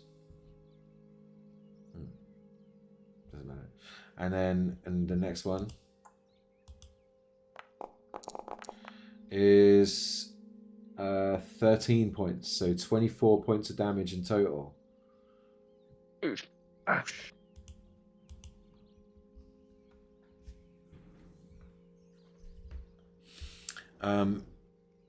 You just see it kind of swooping down. It's then gonna fly up into the air. You get a strike towards it, though, Ben, as it swoops in to strike at you and then tries to fly away again. That's just a normal greatsword attack. Correct. Well. Where's the number come across? Oh, that was so close. So close. You swing in and you kind of miss just as you think you're going to strike straight between its 2 heads. It flies up into the air and is now 30 feet up.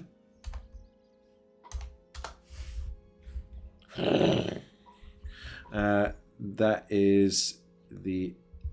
Actually, no, it's slightly higher than that. It's going to be 55 feet up. oh, Yeah. There we go. That is the end of its turn, and Benson, you're up. all right.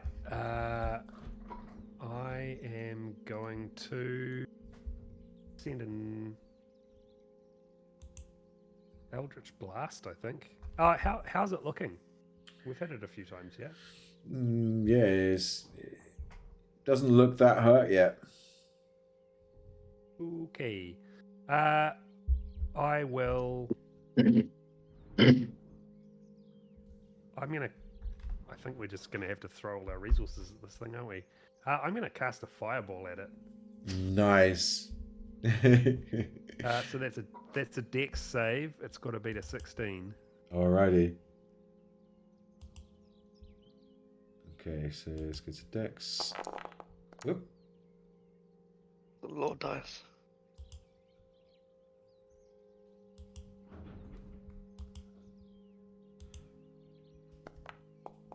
That is a 14. Fails. So it's going to take 27 fire damage. Oh, nice. As it ignites. Go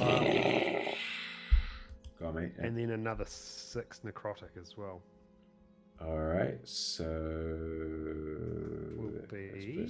sorry, not 6. 1 necrotic damage. Alright, cool. Slightly underwhelming. So it's at 60 instead of 55. Okay. You see the Chimera ignite in flames. And it now looks pretty hurt, singed up. The 3 heads, all eyes rolling in rage and pain. The noises, it starts squealing as the raw, craw and strange noises that it links together into this horrific noise of barrage of sound and pain, anguish, fear and anger. And it stares daggers down towards you once more, Benson. And anything else you want to do for your turn? And yeah, how far away from me is it? Like, well, it must be like 60 feet, eh? Yeah, not far off. It'd be just over, I believe, with Pythagoras. Yeah. Okay, I'm gonna just command Beaker to fly up a little bit closer to it. So he just needs to be within like 30 feet of it. And he's just going to hang there invisible, waiting for my next turn. Okay, cool. Creach. Yeah, I've seen that he's looking a wee bit hurt now. I'm going to send 2 more longbow attacks at him. Cool.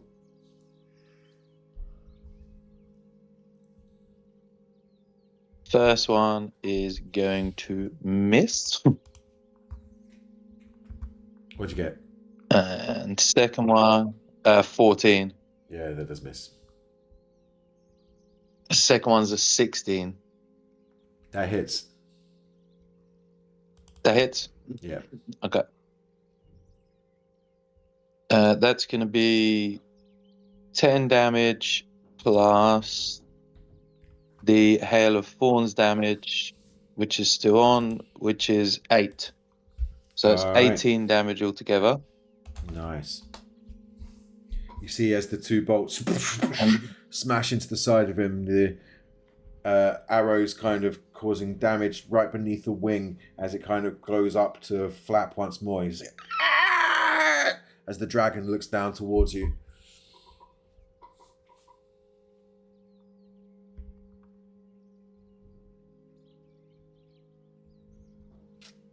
Anything else, bud? You gonna stay there?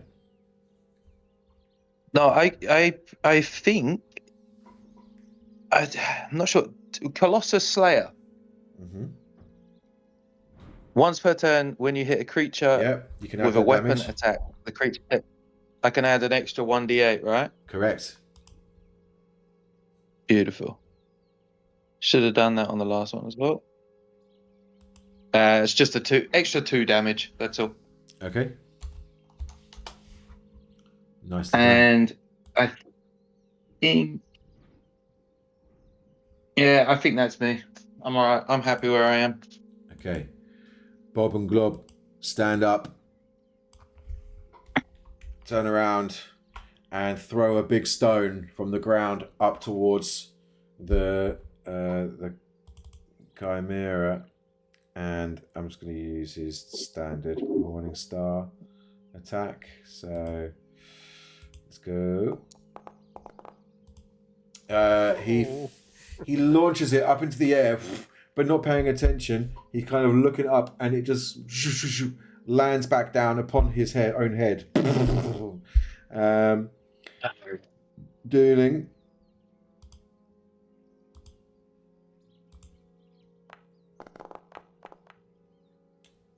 18 points of damage to himself, almost knocking himself back out again. Oh. Bob's like, You know what? I like stupid Bob. Glob. Stupid Bob. Yeah. I like Bob and Glob, but I'm not being funny. I don't think we should waste any more spells trying to heal him anymore.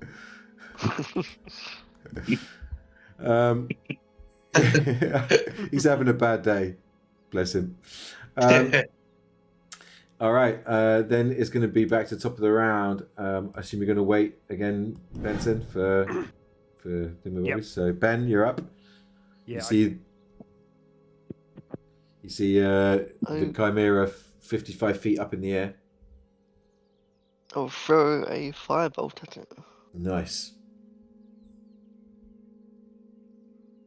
Oh god, I'm having some lucky rolls today. Oh, that is Nice. nice. So that is going to be max damage. So be 10 plus 7, so 17 points of damage. You see the firebolt strike the side of the creature as the mane of the lion just ignites. It's looking proper hurt now. Would you like to do anything else, That's buddy? done. Okay, cool. So, No, I'm gonna let the rest. wicked. Bennigan. See the Chimera now real hurt. Is it still? Yeah, it's still 55 feet up in the air. Okay. Let me. Should have been thinking about this.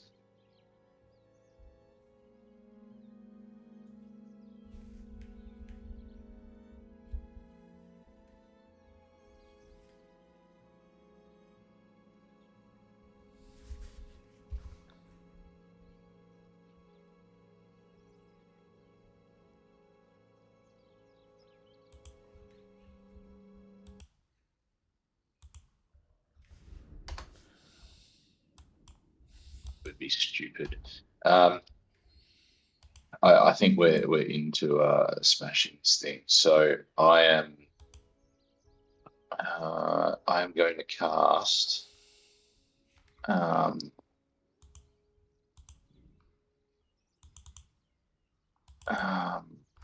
is it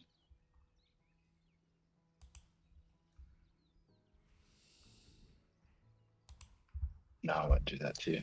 I will cast Tasha's Hideous Laughter. Cool. Now that can be cast on a non-humanoid, can't it? Yeah. Okay, cool. That's all right. That's probably just Baldur's Gate traumatizing me on that. Either way, I'm very flexible with rules when it comes to those kinds of things. Oh, good. Like some of them, if it needs a stronger spell, then cool. But I'm still pretty. If it's a spell, it's a spell, and if it works, it works. If it doesn't, it doesn't. Kind of thing. Magic is magic. But wasn't. So not letting me cast it. Let me just quickly reload my Oh sheet. Sorry, guys. no, it's definitely While I'm contemplating this. It's cast it multiple times. It's all good. I will do the save. Sorry, carry on, mate. I'm gonna let me.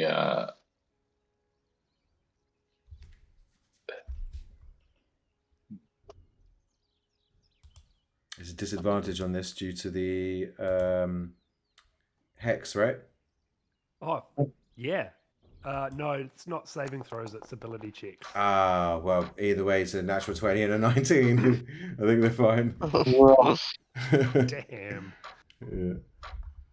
Not letting me roll it.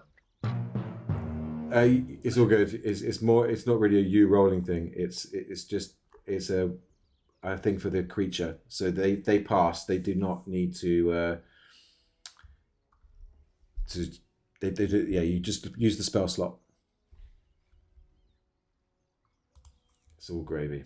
Okay, so any bonus action or movement? I'm going to use my reaction at this moment. Okay. To cast Silvery Barbs.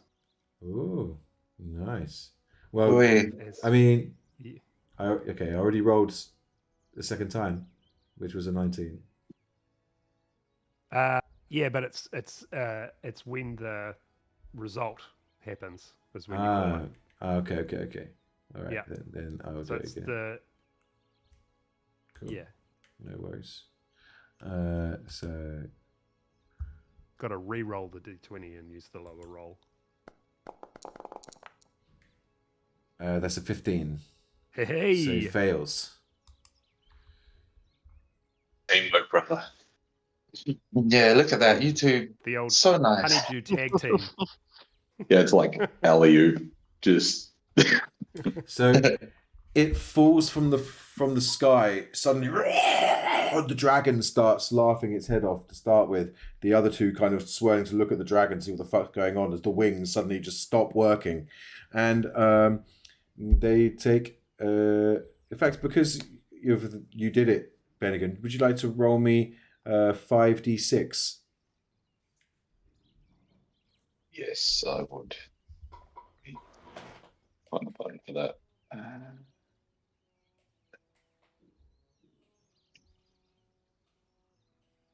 You can do it within the in the bottom left-hand corner of D&D Beyond. There's a little dice icon, or you can do it on the bottom right-hand Yep. side of the Foundry. So roll 5d6s. Correct.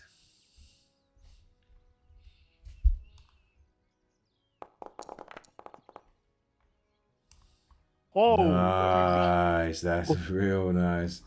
Okay. That's That, some tasty. That's So- some tasty full damage right there. you do it. You managed to kill it. So tell me what happens as you basically make the dragon laugh so much that the wings stop working and it starts plummeting towards the floor.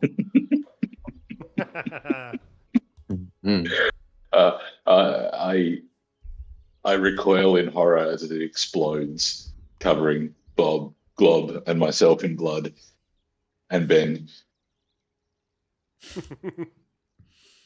But then I begin laughing because it is so absurd that worked. As it falls from the sky, and you suddenly see creatures now running towards the corpse from the outside, the basilisks and such like.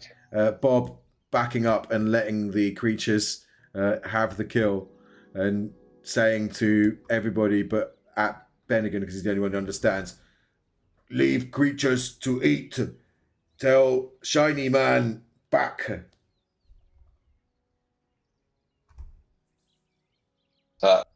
Ben, get back. Let's the basilisk eat. We've seen enough combat for at least the next few minutes. Couple of things real quick. I'm going to give Bennigan advantage on his next roll. That's as part of Silvery Barbs. Cool. So whatever your next roll is, you can hold on to that advantage. Oh no, it's within the next minute. Yes, that's all right. So you've got within any rolls within a minute you can have with advantage. Well, not the next roll within a minute you can have with advantage. Yeah. Cool.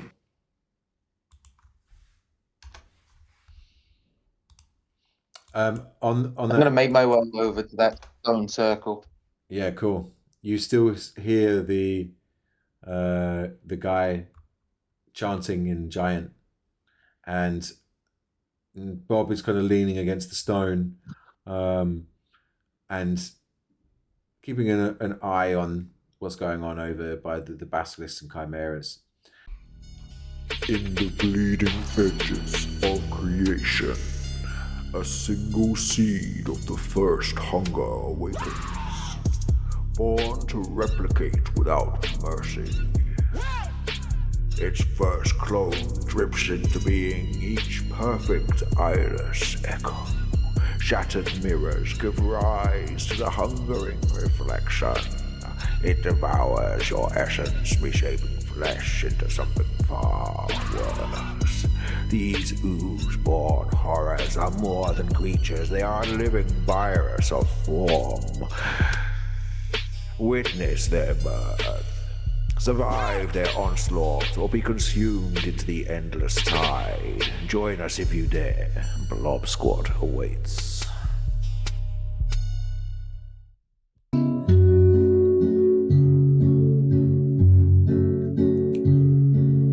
I stray, dark maiden, night bringer of silver grace. I stray, dark maiden, night bringer of silver grace.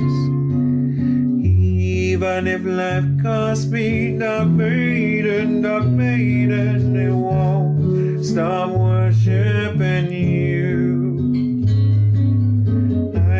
Let's try dark maiden, as it costs me, I won't stop my worship so true. I don't know what the stars have, dark maiden, but the stars from that moonlit view. I don't know what the stars have. I'll stray the stars from that moonlit field.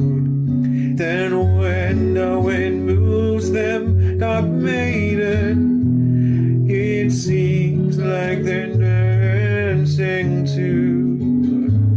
Then when the wind moves them, dark maiden, it seems they're dancing too.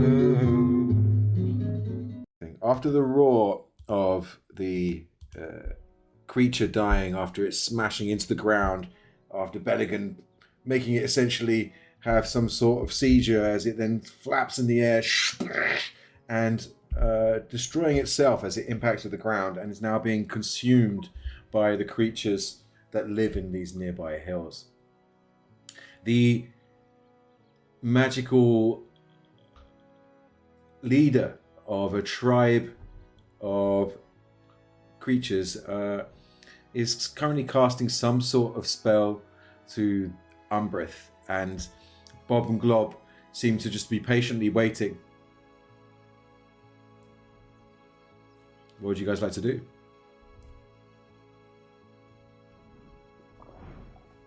I'm gonna probably like to ask. Oh, there. No, I was going to ask you if you understand what he's saying. Oh, old mate in the disco ball.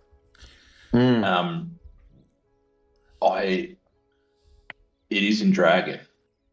I mean, in giant.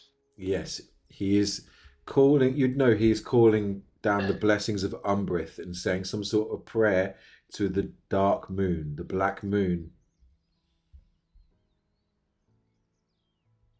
I'm hoping the thing he was calling down wasn't that thing we just killed. You would know that doesn't seem to be the case. The Chimera is just a natural predator of this area. He's actually grateful. Ah, cool. You think he'd be more grateful that you protected him from it. No, this is more like if he was a magic user that is related to Umbrith, they would use shadow magic or some sort of necromancy, perhaps. Well, Bob would have lived on. I didn't need to heal him. The necromancer could have just rezzed him. Oh well. I feel as though we should ask Bob and Glob who this mysterious dark magic user is. All right. He looks down towards you, goes, this is boss, leader of clan. Ah, the boss. I think we should wait and let him finish his spell. What do you think, guys? I reckon we just start divvying up the money. Hey, where'd the goblins go? You can Yeah. you can see that they've actually continued on the trail, and as you kind of follow, you see that there is a bunch of tent caps that you see off in the distance. Oh. Seems like the whole tribe's here. I think Benson's just watching the ritual, taking notes. Cool. Nerd. Yes, he is a nerd. Yes, we all are.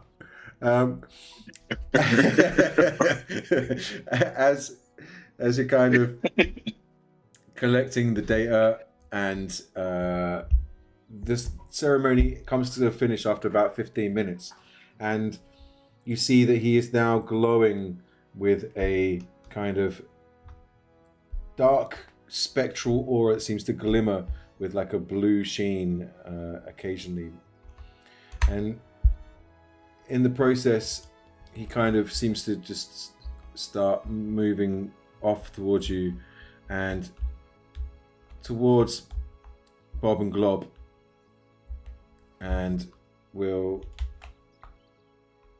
place a hand on Bob and Glob's shoulder and start speaking in Giant. Bennigan, you hear him tell a well done to Bob and Glob as he sees the treasure sat beside you, and you hear the conversation where Bob and Glob say that it's your treasure and it was your ship that sank, and you were on tour, and this is your roadies, your crew that enters the great performer, and the great song that the traveler taught them is your song. And he kind of nods and starts whistling your song that you sang to Benson when you were children. And Bennigan, you're like the Taylor Swift of this world.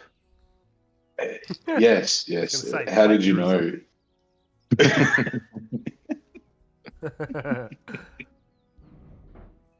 Oh dear. I feel as though I should indulge the boss. So I pull out my lute and begin playing. cool. Roll me another performance check. This time with advantage because you've got some fans there. Yes. I have fans everywhere. Performance. Here we go.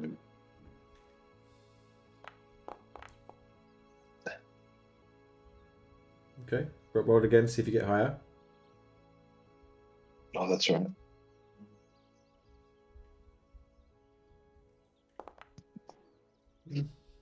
A bit higher. So, again, not quite as good as earlier, but it's still a beautiful rendition. The chief of the clan humming away, swaying as you sing, the magic kind of emanating around him still as he kind of hums along with you. Bob and Glob get involved too and start clapping their hands. This time a little bit out of time compared to before, but it's not his fault. He did just get a massive smack on the head from the rock that he launched it very high into the air. Can't blame him for that. And then as it comes to a close, as interesting as this is, as intriguing as someone knows one of your songs, a group of people know one of your songs. In fact, a whole tribe of giants and goblins, it would seem, know your song. Yet, it's still baffling you as to how an entire tribe of giants know this song. Neither you or Benson that you know of have been here before.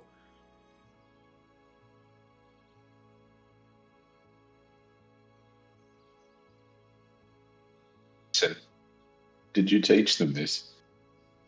It wasn't me. I don't know how these guys would know this. I'm just kind of uncomfortable around this. You're uncomfortable around everything, Benson. Well, that's fair, but particularly this.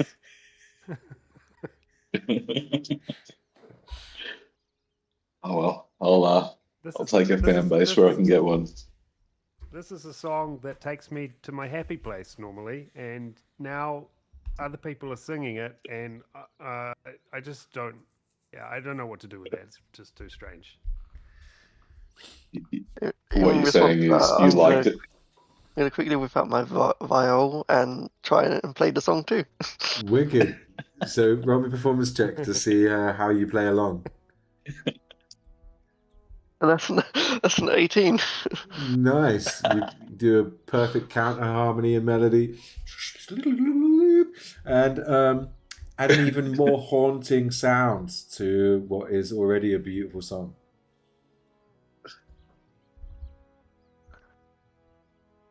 Yeah, this isn't making it better.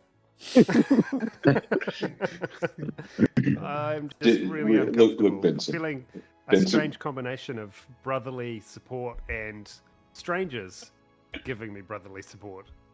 The leader of the clan speaks in common, saying, "So you did good with my people. I do good with you. Half, and points to the gold. Sounds good. Yeah. Look, given what's going on, I don't want to split hairs on this. Yes, you can have her. I'll even throw in a signed. Me give you camels and cart," and points to the top of the hill where you see at the top of this hill there is a camel and 3 camels and a cart. Oh. I speak Excellent. No with goats. Umbrith. You important. You must travel desert. If travel without camels, you die.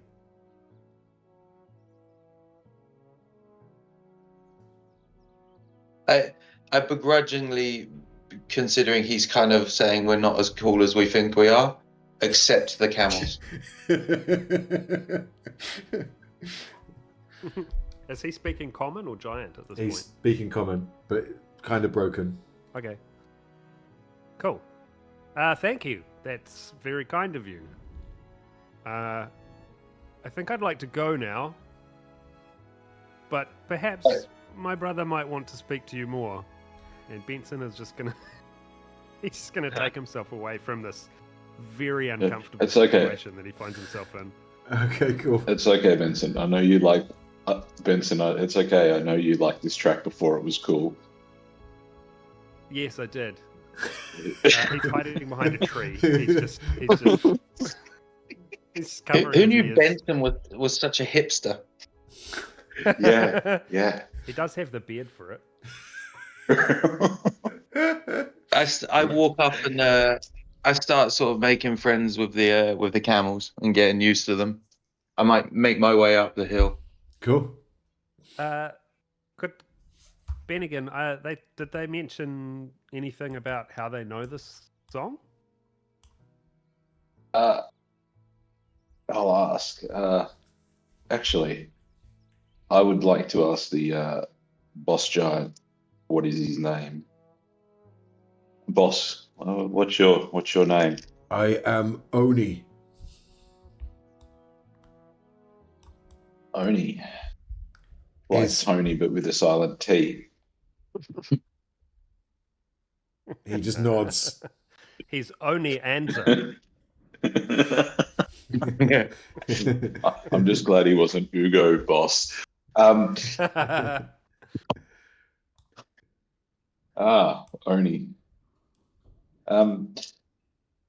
How did you come to hear of my song? The Traveller. Are you speaking in giant or in common? I'll just go common. Cool, yeah. I'll just go common. The Traveller tells us, sings us, teach us. The one with many eyes. What did this traveller look like? Wow. Okay, the plot thickens. Traveller look like? small like you, cloak, many eyes. Does that ring any bells to us? Is it a cloak with many eyes on it? This what he's trying to. He's just saying, yeah. So you can. So Bennigan, and Benson can all roll me history checks if you know, because Creach is now a bit too far away to hear the exact conversation.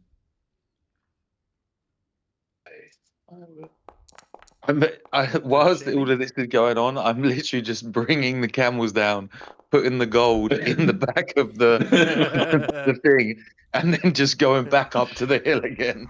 Cool. Nice. We appreciate you. Yeah, I'm here for the money. Yeah. There we go. You managed to do Oh, so. sweet. Drifts it in. Awesome. Drifting camels. I got a 17 history check. Nice, and Ben got an 18. Okay, so both of you would pick up on the fact that how much would you know? So this, you don't particularly think of any particular person in general. You have not seen anyone wearing a cape of many eyes, although there is rumors of a strange cult that worship an ancient primordial god. You can't even if you can remember the name of this cult, but it's to do with some strange many-eyed tentacle-like creature, Cthulhu-esque. And to be honest, could be one of a few that are related to that kind of esoteric worship.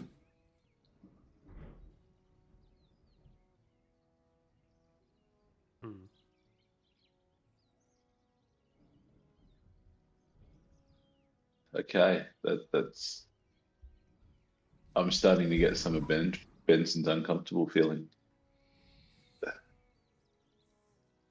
I'm gonna walk up to Bennigan and just count how many eyes he has quickly. It's just 2 for now. Well, it says small like you, so you know that's, I'm taking it Yeah. directly. Yeah. Tries to pull my face off to make sure it's not a mask.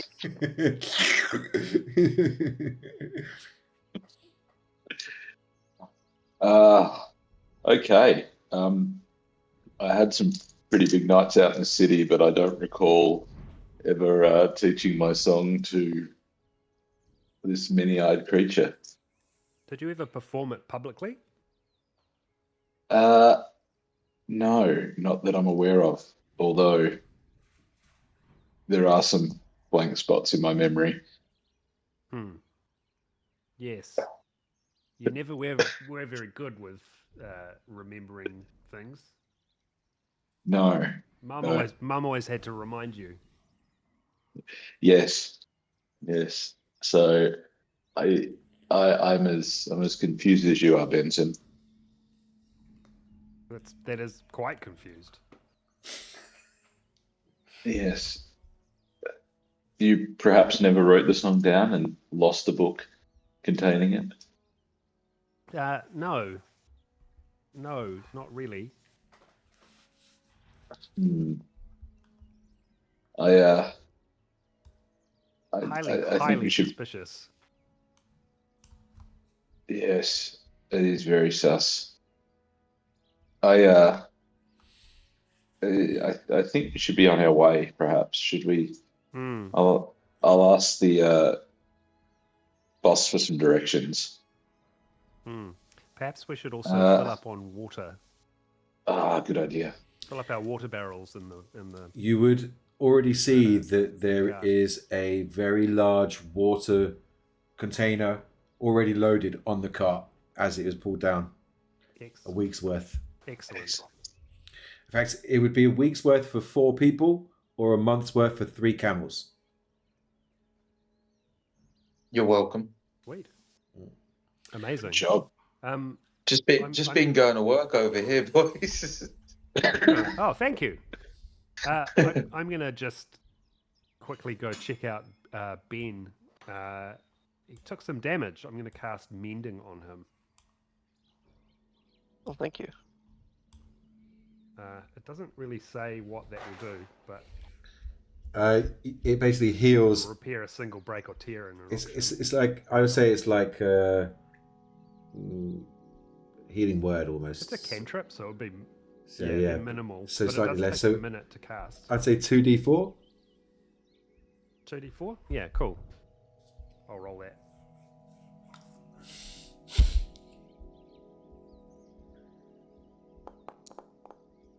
There you Nice. go. Have 4 hit points. plus your charisma modifier. So Oh yeah, well that's another 4, so 8. nice. Oh, nice. 8 hit points. Not Explains a worst. lot. Nice. Okay, do we want to ask these guys anything else, or should we be on our way? Do we need directions or advice about where to avoid? Well, it depends where you're asking directions for. For knowing exactly where you need to go, there is one in your party that already will know that information.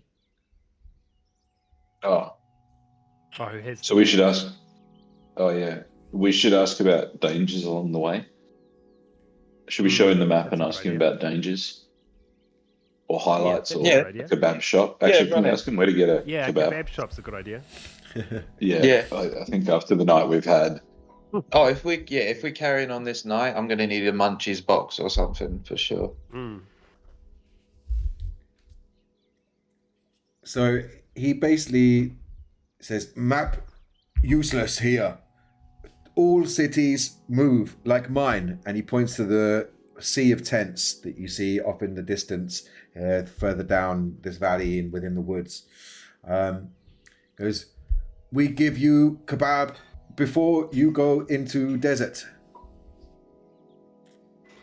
This guy's a genius, huh? Excellent. It's oh, yeah, fantastic. kebabs. And Definitely have a lamb kebab, please. only camel. Ah, that's close enough. Yeah. Camel kebab. Does he point at one of our camels? No, I feel we might need them.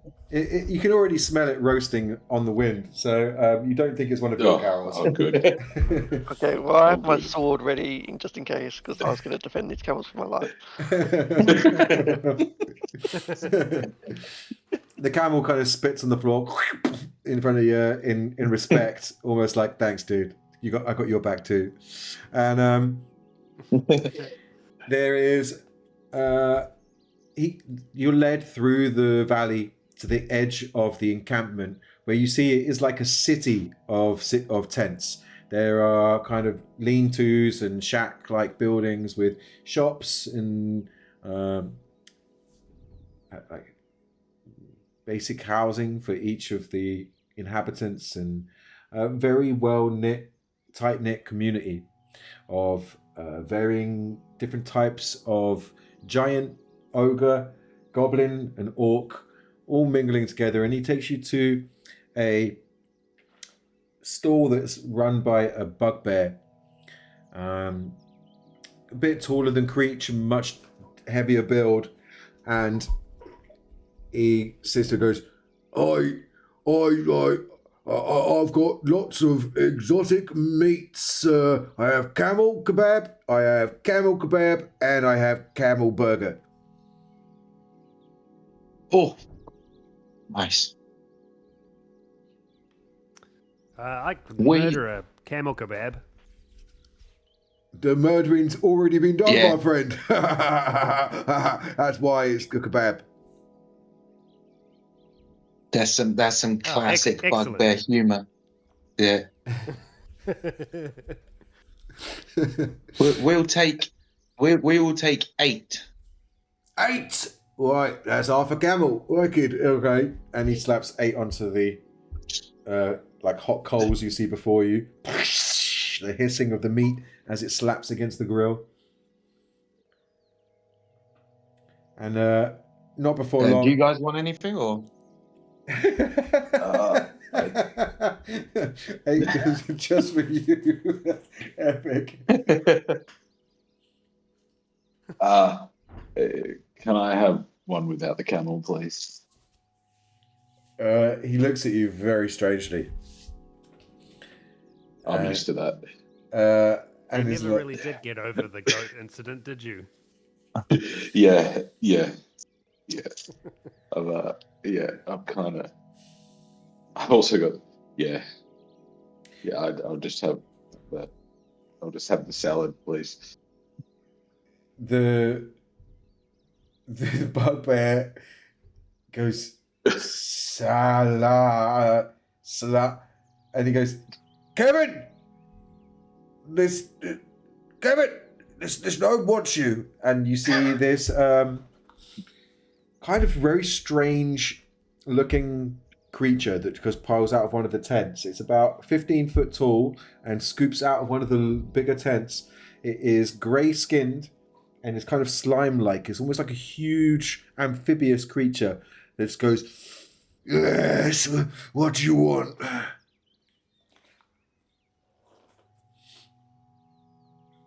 Lettuce on the bread, please. No camel.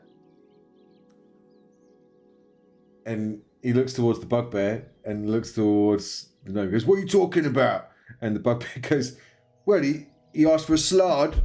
You're a slard.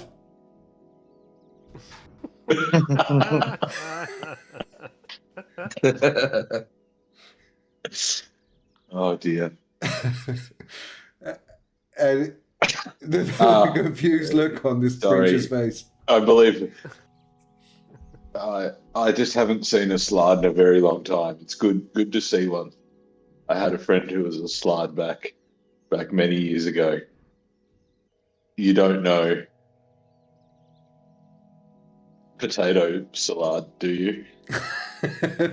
He's like, no, we don't all know it. What is this? And he just walks back into the tents, semi-annoyed. Disrupting my peace and quiet on my day off.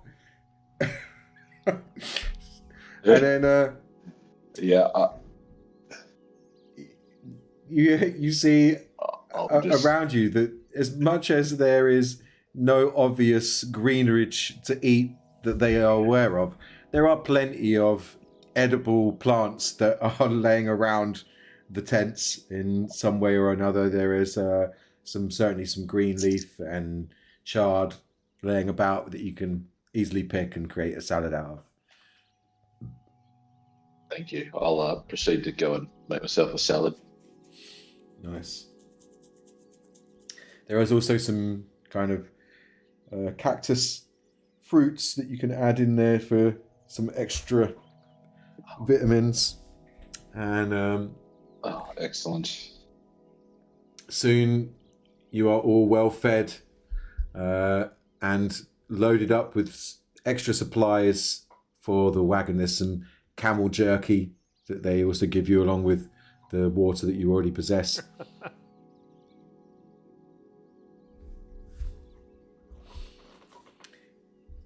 Are we planning on stopping here for the night and heading off first thing tomorrow? Or are we getting on our merry way?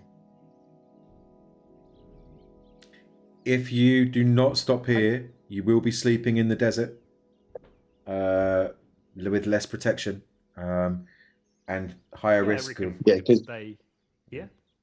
Creach could definitely do with a long rest, that's for sure. Okay. Then you are given a tent to share next to the camels on the outskirts of the city. Do we get an advantage if I cast Leomund's tiny hut instead of us having to be in the tent? None of you have to actually even worry about anything if you cast Leomund's tiny hut, because you have that perfect... I will. Yeah. I will. Don't worry, lads. We don't need tents. Very cool. as you cast the hut, you guys can have all seen this before, no doubt. You can all curl up inside and sleep without anyone needing to take watch due to the fact that you are safe within this space. But if you so wish to, you may also keep watch throughout the evening, but you're within the city. There's a bit of noise and clutter, but due to the spell, you are ever so safe and know that you can see out, not many can see in, and that you are safe from any attackers. Okay, cool. Wonderful. You wake up refreshed, and with a long rest at hand, ready to set out for the new day. You notice that the city is already pretty much packed up. The caravan of giants and goblins all setting off in the southwesterly direction towards the larger shrine of Umbrith, which is marked on your map. And the Oni and Bob and Glob are leading the caravan, and both wave off to you as they start weaving through the little valley back towards the beach where you met them the first time. By the way, the gold that whoever wants to be the treasurer of the group, which let's say Creach, because you've been organising it all. Creach, Yeah, I got the bag too. you can add to the group total 632 gold. Mm-hmm. Nice. Yes, and obviously the water as well, which is probably more important than the gold right now. You have a week's worth of water for the four of you, or a month's worth of water for the camels. If you would like more specifics of that, I do have that ready and available as and when we need it. We will be monitoring. Yes. 632. Need to get some more. Say again. Sorry. That's right. What did you say? I didn't hear. Oh, I was just saying, do we need to get additional water with us grabbing another barrel? You think it's a pretty scarce resource, and the fact that they've given you one is quite generous. It's cool. Considering how much a giant drinks. You would think that they would need an incredible amount, considering how many giants are in that party. But you've been told that it shouldn't take you longer than 3 to 4 days to move across the desert. Also, I don't need water technically, so I should be fine. Yeah. So it gives you more for you lot. So 10 days roughly. So you said it was enough water for 4 people for a week or for a month? A week. A month for the camels. And then 3. Yeah. We should be fine. Yeah. Yeah, plus we can, we'll find something. She'll be right. All right, then. Should we head on our merry way? I also just say to the group that I don't have much faith that we'll ever see Bob or Glob again, because he's a walking, talking catastrophe. But other than that, he seemed like a nice guy. Yes.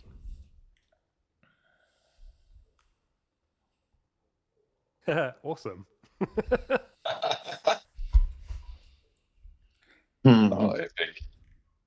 As you guys are trudging through the desert, the sun beating down upon you, you hear the corps of vultures above you, circling around. You occasionally glimpse one up high.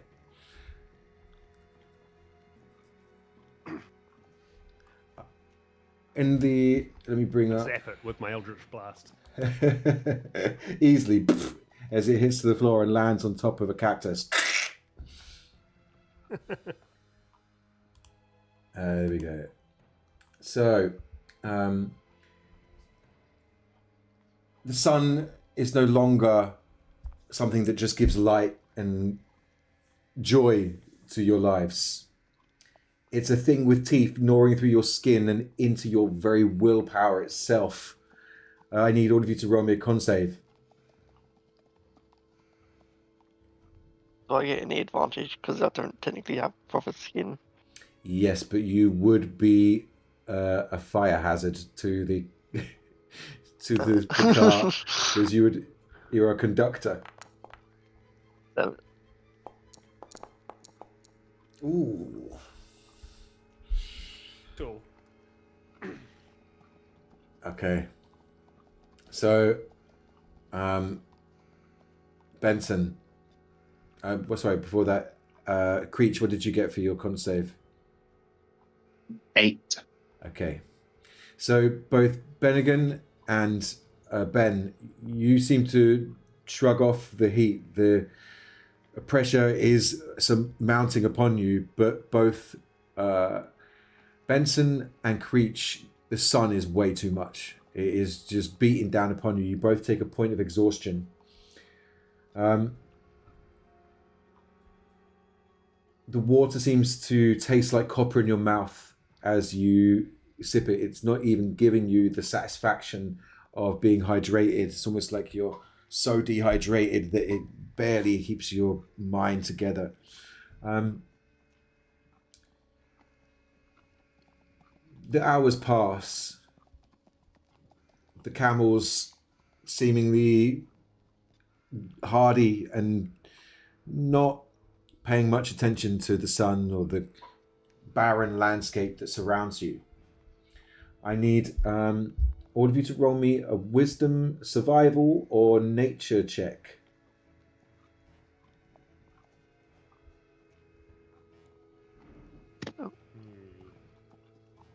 So survival or nature, guys. Your choice. Oh, natural 20. Yeah! All right. So what's your total with your natural 20 for that, Ben? 25. 25. Nice. All right. So as you are kind of all traveling through this desert, taking turns on who's driving and making sure the others get rest in the process, both Bennigan and Ben, you notice that as Benson is taking the wheel, he starts drifting off towards something which only looks like a big forest of cacti. But you notice that he's kind of licking his lips as he's heading towards there and just saying, water, water. You take the reins from him and steer him away from what seems to be something that only he can see, a mirage, a false oasis that seems to be leading them astray. But luckily, you manage to pull the reins from him and pull you back on track, which gives you a +2 advantage for the next roll, both Ben and Bennigan. So whatever you roll for the next roll will also be a +2 to that. The dunes now starting to glow as the sun is now at its zenith, bearing down upon you in unbearable heat. The footprints of the camels hiss in the sand as the metal on Bend seems to smoke in a heat haze that melts the mind. The sun is no longer a distant enemy. It is blazing down upon you. It walks alongside you as if burning the retinas of your eyes. Another vulture swooping around you.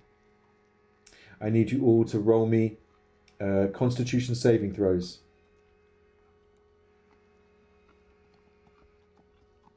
Oh my god, I'm having a good day today. Oh boy. Okay. It's +2 for the Beans. advantage, isn't it? It is, yes. Okay. Nice. Okay. What did Bennigan get for Constitution saving throw? Sorry, Sorry. attention's not Bennigan's strong suit. And Creach? Another 8. So I've already added a point of exhaustion. Yes. I actually need to roll that with disadvantage. Yes. No, Oh, saves no. abilities. Saves no. Yeah. You're... Okay, I will have failed. I got 6. Yes. Anyone under a 10 got failed this as well. You take 2d6 fire damage. So that will be...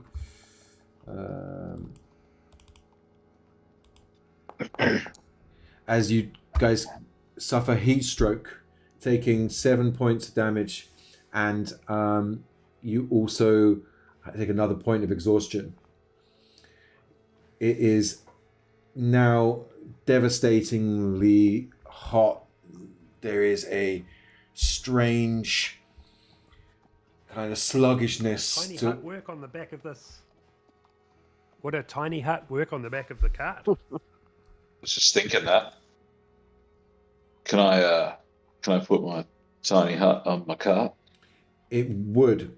The thing is that you would have to stay inside it at all times because you are the one that's cast it, and so there for 8 hours you would be having to stay inside, whereas the others could come in and out. So one of you would have to stay out at all times to drive, but you could rotate that, except for Bennigan, who would have to stay I inside. like this.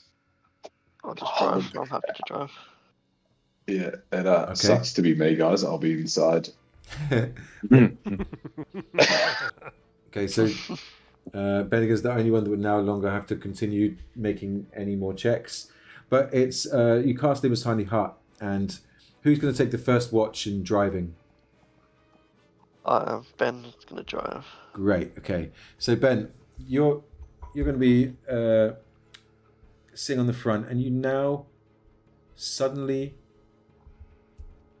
hear a galloping, an odd noise as you kind of just relax into the notion, and you can suddenly hear, and you turn your head, and Creach, as you see Ben turn his head, you do also notice that there are horses or some sort of creatures, perhaps centaurs, chasing you down. About 12 of them, a dozen in total. How far away are they at the moment? About 30 to 50 feet, and they all seem to be waving their arms and hands, all painted up with weapons drawn, their faces with white and green scorpion dye across their faces and bodies. You see that there are at least 12 of them chasing behind of you, and maybe more behind that. Ben, how do you react when you see that, and do you push the camels on faster, or do you drop back? I'll push the camels faster and Okay. alert everyone else. Cool. You push the camels faster and start moving forwards. So this is where we start the chase scenes. Do we did we gain any rest in the hut when taking turns, or did we not even get chance to go in? It's been about 2-3 hours. You have a short rest, but I'm not really sure if that gives you anything after your long rest. So no, it doesn't give you any exhaustion But I mean, recovery. can we? It doesn't. Okay. No, it does not. But currently, I think Ben's the only one that does not have an exhaustion, or he has one. Somebody doesn't. Either way. No. Yeah. You see the. Can I roll? Go on. Oh, if you said we do a short rest, can I roll to try and get back some hit points because I lost it to the sun? Yeah, you can. Yeah. Oh yeah, true. Yeah. Yeah, of course. Yeah, feel free to roll a hit dice.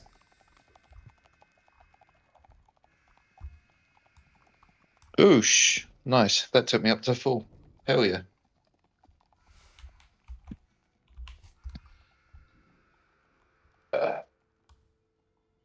I'm inside the tent, right?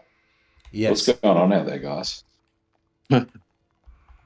You can still see out as well. Oh, Benson. You know those caltrops you brought? Yeah. That could be kind of handy right about now. Just That's a don't want to good tell you thought. how to use your equipment, but Shall I dump some caltrops out the back? yeah. Yep, can do. Cool. How many did you drop? Let's have a look. I've got a bag of 20, which is actually not that much. I think I'll dump like 10 of them out.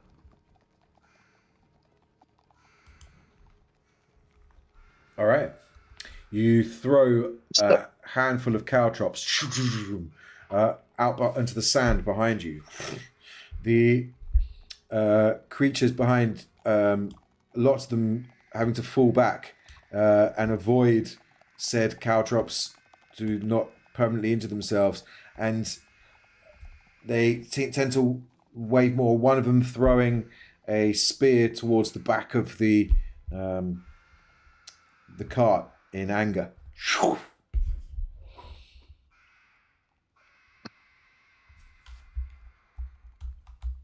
So, How far away did you say they were? they are currently about 40 feet away, 50 feet away. Mm-hmm. So, now, as we move forwards, I'm going to tell you a bit about the chase structure. So, you guys are currently moving at the base speed of 120 feet per round, which is the kind of same speed as what the centaurs are currently running at. You will make a check against either the driver will make a check, which is animal handling, and or if you're proficient in vehicles, you can roll a vehicle check. And if that is higher than the chase check, then you guys will move forward by X amount, which is a D12. So you move a D12 amount of squares. So if it's a 6, you'd move 5 squares, so 30 feet. And the loser of the check moves D4 squares. Okay? So effectively, we could outrun them without having to fight. Correct. In theory, that is very true. The Ben is the first driver. So Ben, I'd like you to drive me. I'd like you to roll me either a driving check if you are proficient in land vehicles, which I I believe you are because you are a fighter. Yeah, you are not. It would seem. Oh, perhaps that happens later on.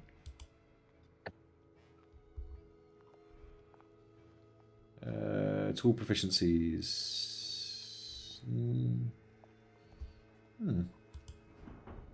Interesting. You can double check on D&D Beyond just to make sure. It should say on the left hand side of tools, proficiencies on the D&D character sheet.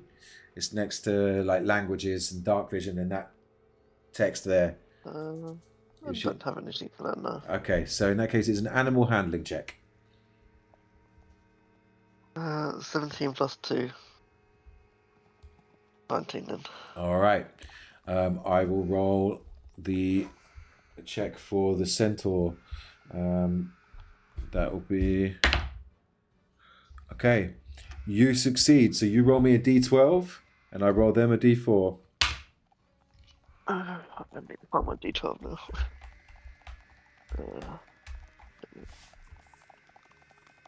Oh, it's a 2.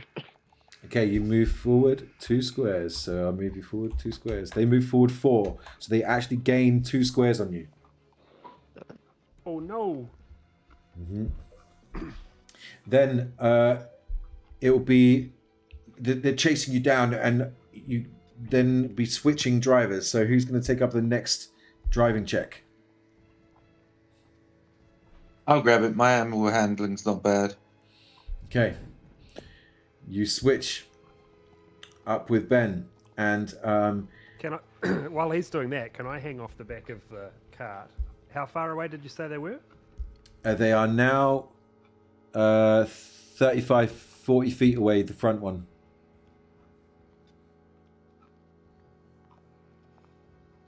I'm gonna send Beaker back invisible and have him appear really suddenly right in front of one of their faces. Okay. Basically, just to try and frighten them and distract them. All right. So Kind help. of, yeah. Like help that's. I'm trying to help. Yeah. Yeah, cool. Wicked. He's got a flying speed of 40 feet. So you want to place him in front of whichever one you want to place him at? I kind of just want him to do like a flyby right in front of them, but appear from invisible, so he kind of startles them. All right. Cool. So the next check they'll make with disadvantage. You do hear them whistling and kind of clicking in quite rapid succession, and seemingly at you as well.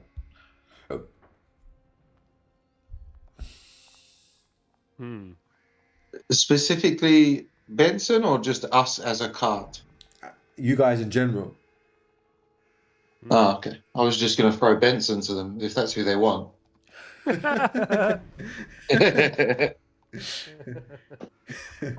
then Yeet him off the back of the cart. Baker You're can just already leap annoyed at with them. him. I had to live with him. I had to grow up with him, man. there's so in this next one I need a animal handling check from Creach. Oh, good lord. That's an 8. Okay. Ouch. You suddenly don't see a dune and dip into the dune and almost topple the cart. The rest of you having to grab hold of the side of the cart before toppling over to the edge. You roll me a d4, please, Creach. Just a straight D4. Yes. That's a 3. Okay. So, 1, 2, 3.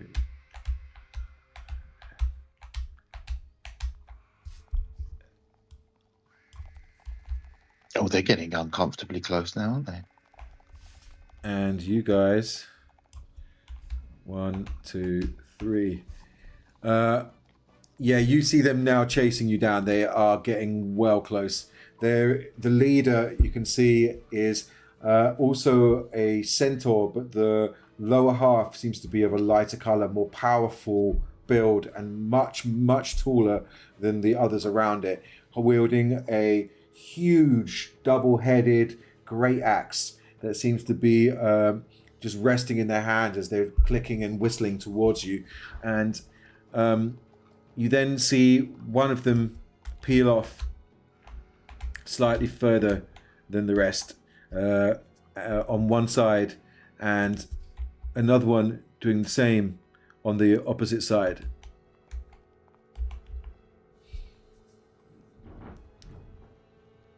Can I That smells bad. attack? No, you are driving currently. But I mean, when we swap, when the next person takes. But Ben may take an Can I action. attack?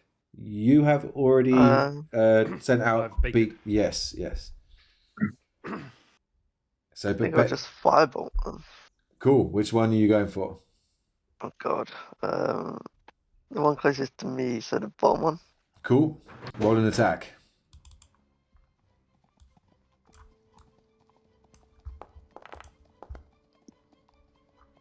Nice. Okay, that definitely hits. Roll damage.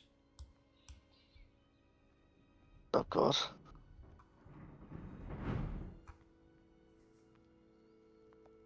It's taking its time.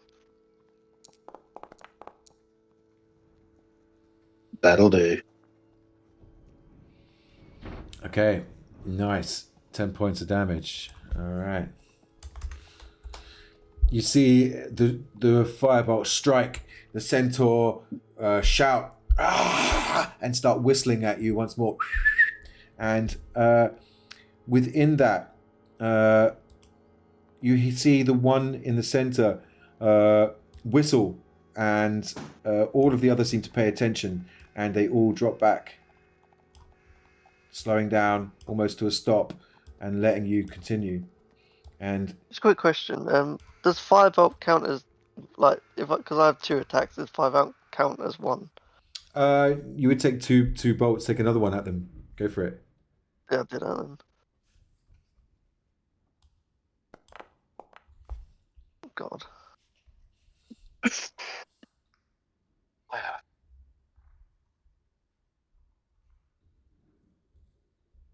Okay. Taking his time. Yes, that hits. Roll damage. Yeah, nice. Oh, wicked. Okay. Yes, you strike him twice, burning the centaur into looking reasonably hurt after those 2 strikes. And with that, he calls back, and the leader seems to call them all to retreat as you are now galloping. The camels seem to turn their heads behind them, constantly looking back in fear. You see the camel suddenly scream as the earth gives way behind you in a sharp, silent collapse. As you suddenly, not sure of what entirely is going on, but now the yips, screams, and whistles of the centaur seem to make a lot more sense. They were not trying to attack you, they were trying to warn you, and on you attacking them have left you to your fate, to be chased down, but what can only be known as a giant creature. The chase continues as out the ground you suddenly see the more of this giant worm clamp down behind, and the earth tremble beneath the cart, launching up into the air. I need Bensen or Bennigan. No, Bensen, because Bennigan's in the tent. So Bensen, would you please roll me a either driver's check or a animal handling check? +0 to both of those. Oh, not 20, but I believe in you. No, not this time. Okay. Then roll me a d4, please.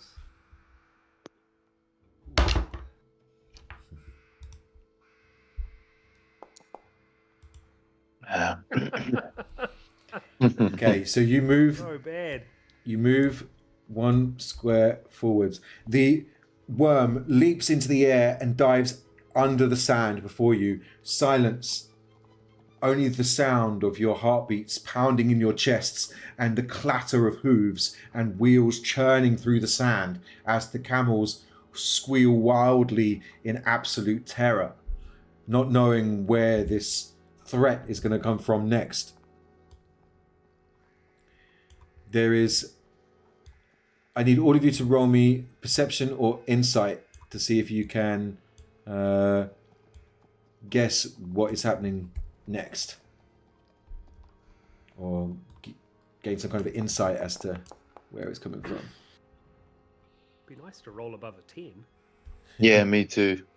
Okay. I've rolling terribly. Okay. If Timothy Chalamet is riding on this worm, we're fucked. I've got an idea of something we can do, Vince. You feel the weight of something beneath you, pacing your every move, before it launches out of the ground directly in front of the cart and just above and in front, and just gobbles up one of your camels. Oh, you prick. You are slowed. It's just a big award. Not righty. As it Oh, not the right one. He was the best. Yeah, right. He was the best. Oh, As it Yeah, it saves us a bit of water though. vanishes once more below that's the true. dunes.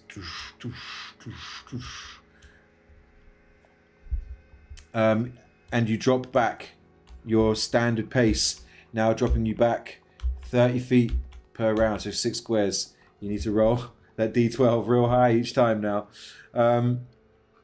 As the cart is slowing, you feel yourselves more and more vulnerable amidst this sandy, desolate wastes. The cloud of sand and dust billowing behind you from the herd of centaur that now nowhere left to be seen, and only the undulating sands and whatever lays beneath now stalking you. Who's going to take the reins? who's got good animal I think- handling? Mine's not bad. It's a +4. +2. I can throw some decent damage at it if you guys can get us moving. Can a bard chuck me some inspiration, bardic inspiration? That's a good idea. Good call. And I've got an idea. I've got something in my bag that may help us. Let me Is it another camel? bardic inspiration. No, not a camel. Something way cooler. It's going to sound like a really stupid idea. Let me just grab bardic inspiration. Why can't I see it? Should be under my spell, shouldn't it? No, it's not a spell. It'll be under either actions or features. Or in fact, it's probably under both. Oh yeah, there it is. Yep, bardic inspiration. So you Oh, just check it excellent. off Okay. and- So yeah, you don't need to. You don't normally roll it. You normally just yeah. Oh, So the person, that's all right. yeah. I mean, I'll let Creach roll it as well. So Creach, roll the Yeah. d8 on top of that. Okay. 7 plus You rolled another 7. 6. 13. Okay, so 13. All right, let's see if I get any higher. All right. Mm. Man, Roll me a d4, please, buddy.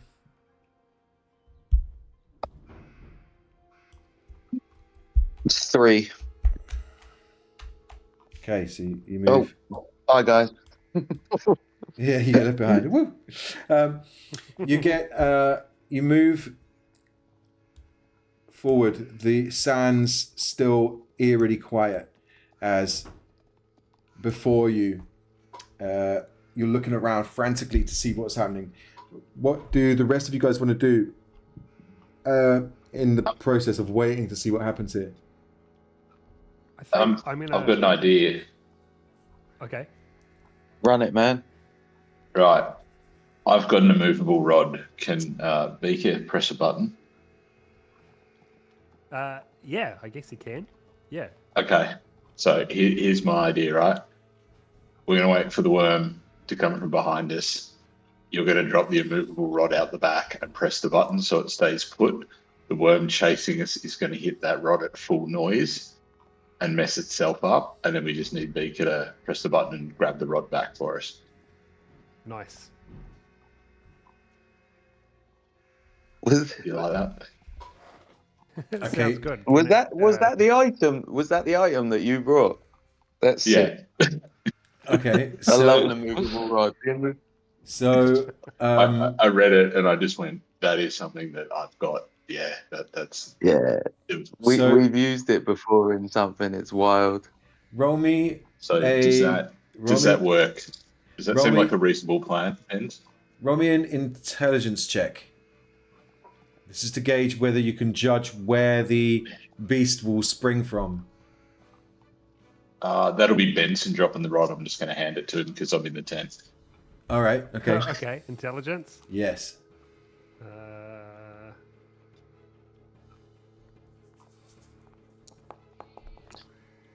Terrible rolls.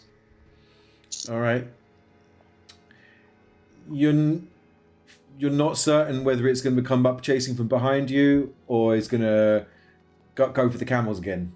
But it's either going to go for, you believe it's only going to go for the cart or the camels. So you need to decide one or the other. It's a 50-50. Can I chuck out a perception check and just see if I can sense anything where it might be? For sure. So I've got a pretty good perception. The thing is, it's that big, it doesn't really matter where you throw the rod. It's probably going to hit it anyway. That's But true. we don't want it to hit us. We can't throw it in front of us, or we're going to mess ourselves up.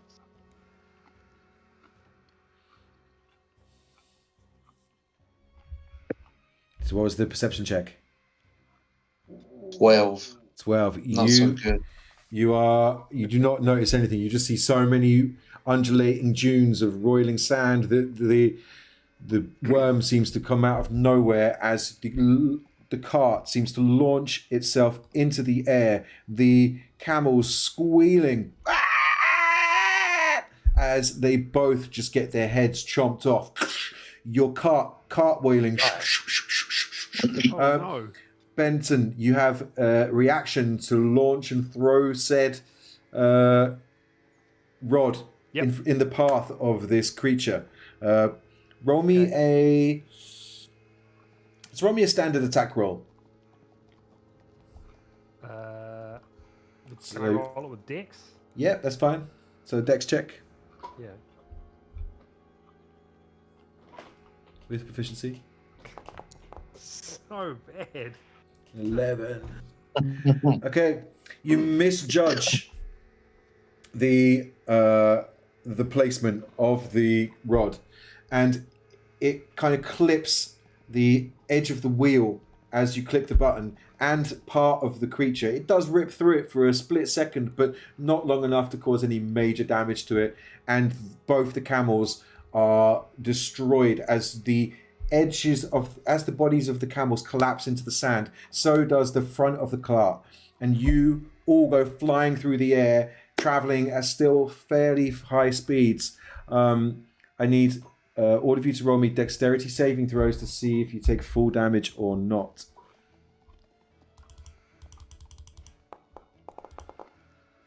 I'm using my... building. Damn it.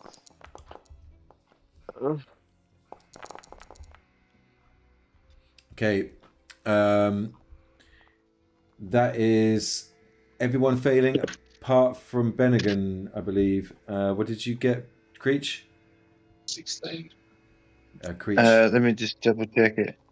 I got an 11. Yeah, so that is 22 points of damage to all of you apart from Bennigan, who takes 11 as you are just tumbling through the sands in this burning hot area. The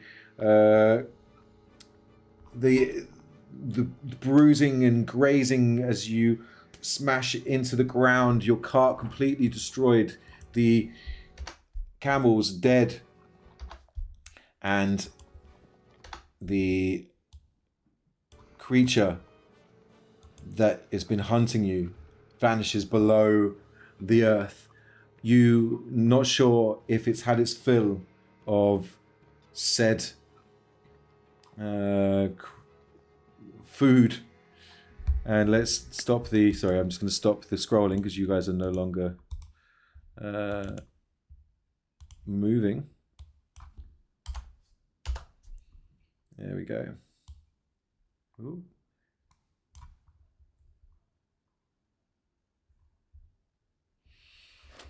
What do you guys do? Did Bennigan come flying out of his tent? Yes. Well, technically the tent... Actually, Bennigan, you probably wouldn't be taking much damage. Yeah, because you're in the tent. Because I'm still in my tent. Yeah, so you wouldn't take any, but you would probably Oh, sweet. be buried in sand. Like, you are now a tent that is kind of wedged in a dune. Sweet. I'm safe. So worst comes to worst, I'll loot your corpses and make a nearest town. What'd you tell your mum? Yeah. it was Ben's fault. I got an idea. Did you eat all those 8 kebabs you bought back at the camp? Are you all muffled from the June tent? No, I definitely took some with me. My eyes were bigger than my Yeah. belly that day. Yeah. What about if this thing smells camel? How about you throw them and run away from the camel kebabs? I think that's not a bad idea. Really good idea. Yeah, I think we should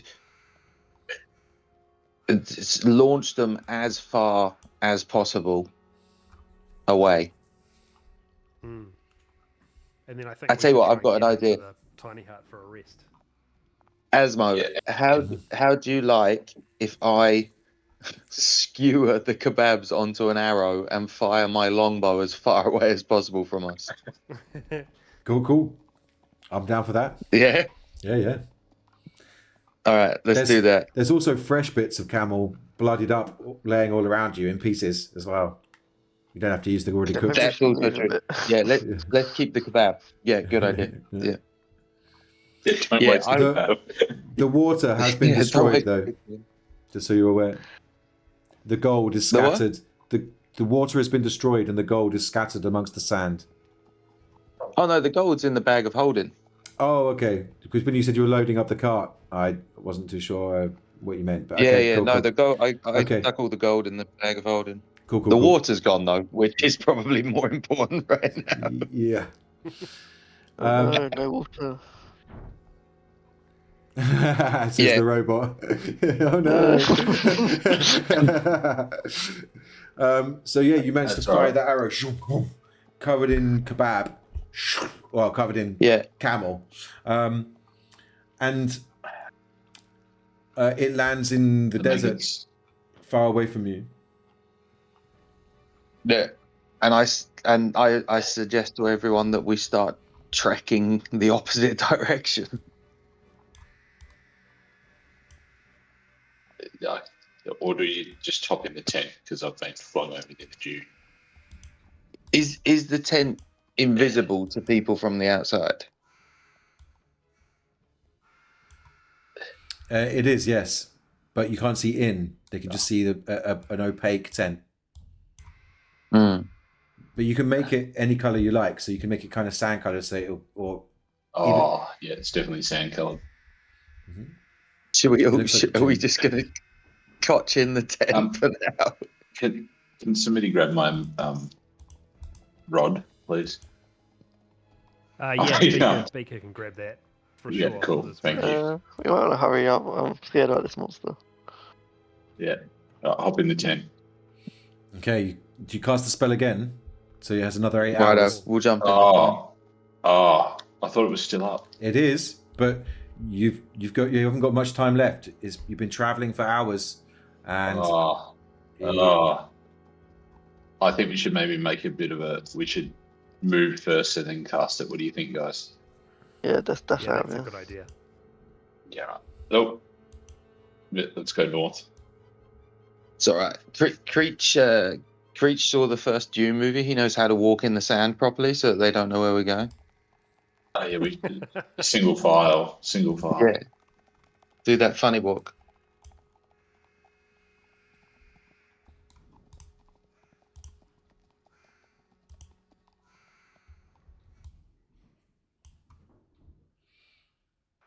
okay.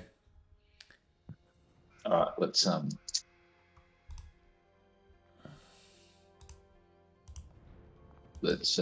gonna cast that thing again. Let's cast the 10.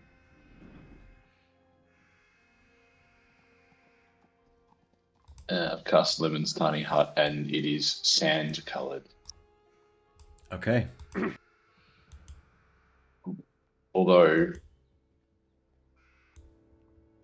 yeah.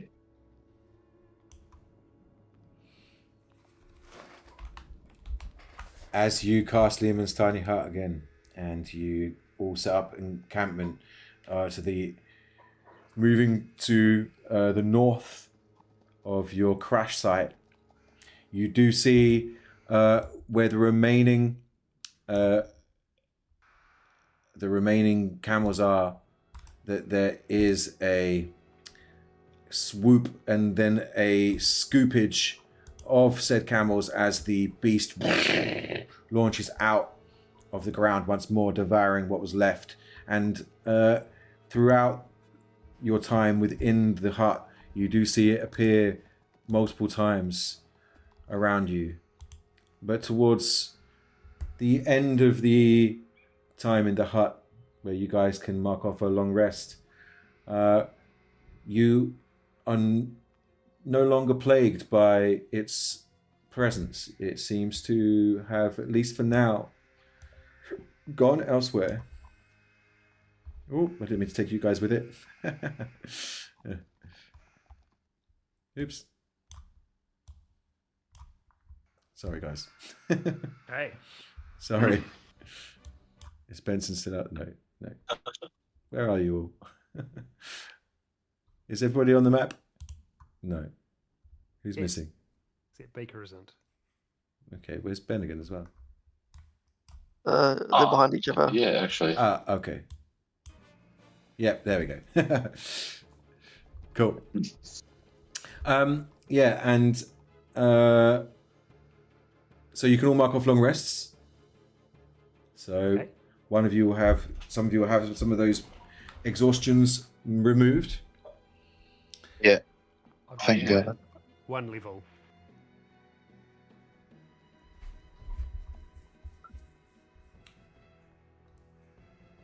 There are certain sounds of hoofs approaching the area of the crash site at the end of your rest as the hut is slowly fading. You do see a host of the centaur come riding into the scene. Oh, good. Oh yeah. I can't really express emotion on my face, but you can just tell I'm trying to look away. They're not there. Embarrassed. Yeah.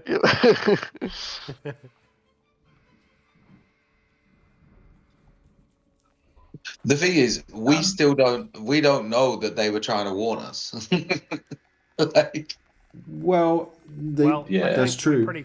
We're pretty fucked if we don't get some help. So I think we're probably going to have to talk to them. yeah.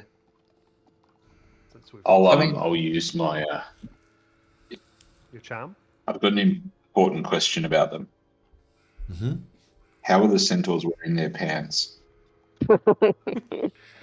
It's certainly you can see it all, mate. They haven't got no pants on at all. All right.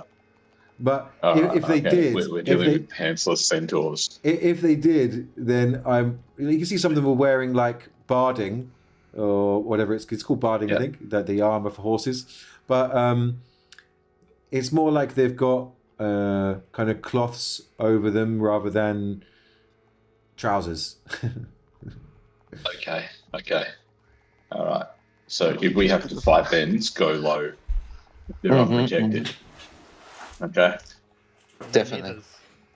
Okay. We get an advantage, Benson. Yeah, true. Low to the ground. Yeah. Okay. Do we let them approach? They approach, right? Yeah, I mean, Creach is currently untrusting. they currently don't have noticed where you are. They are circling the crash site. Oh. All right. We'll just stay. Let's just stay put. You don't want to try to talk to them? Does anyone have a white flag? Anyone have a white flag? Oh. I've got a white lab coat. Would that do? That'll do. Wave it in the air. I've got speak with plants. I could ask the cactus if they're friendly.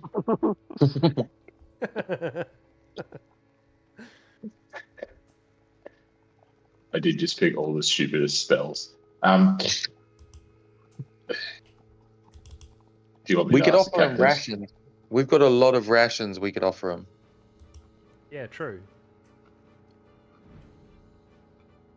Are they going to be offended? Like, do they see camels as kin? We don't no, kill them. True. I think we just need to ask for help. Creach, Really. Creach tosses the kebabs casually behind him, so they don't notice.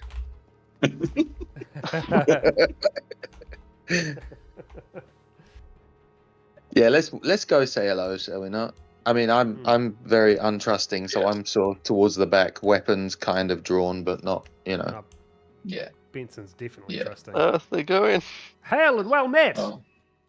Okay, as you start No. shouting, they kind of wheel around and start charging towards you, like whistling and yipping once more.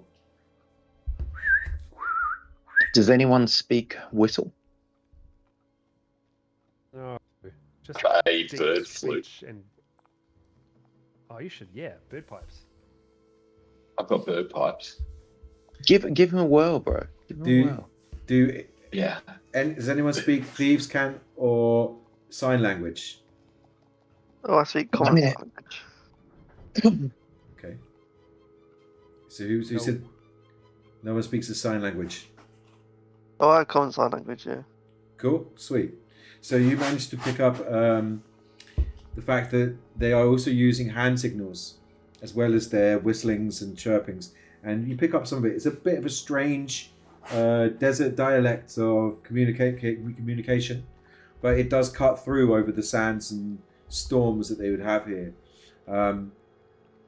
You pick up on the fact that they are saying that you are blessed to have survived such a meeting with what they are calling the Dune Tyrant, which you assume is the worm. Blessed or savvy? Question. They didn't say savvy. They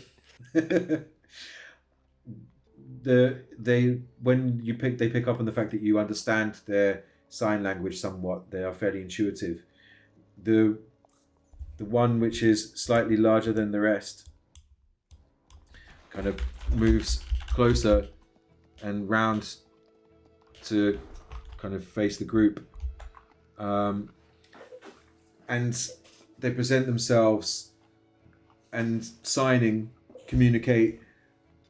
I am Launa, the leader of tribe Toxicol. Whistling and yipping and using signs.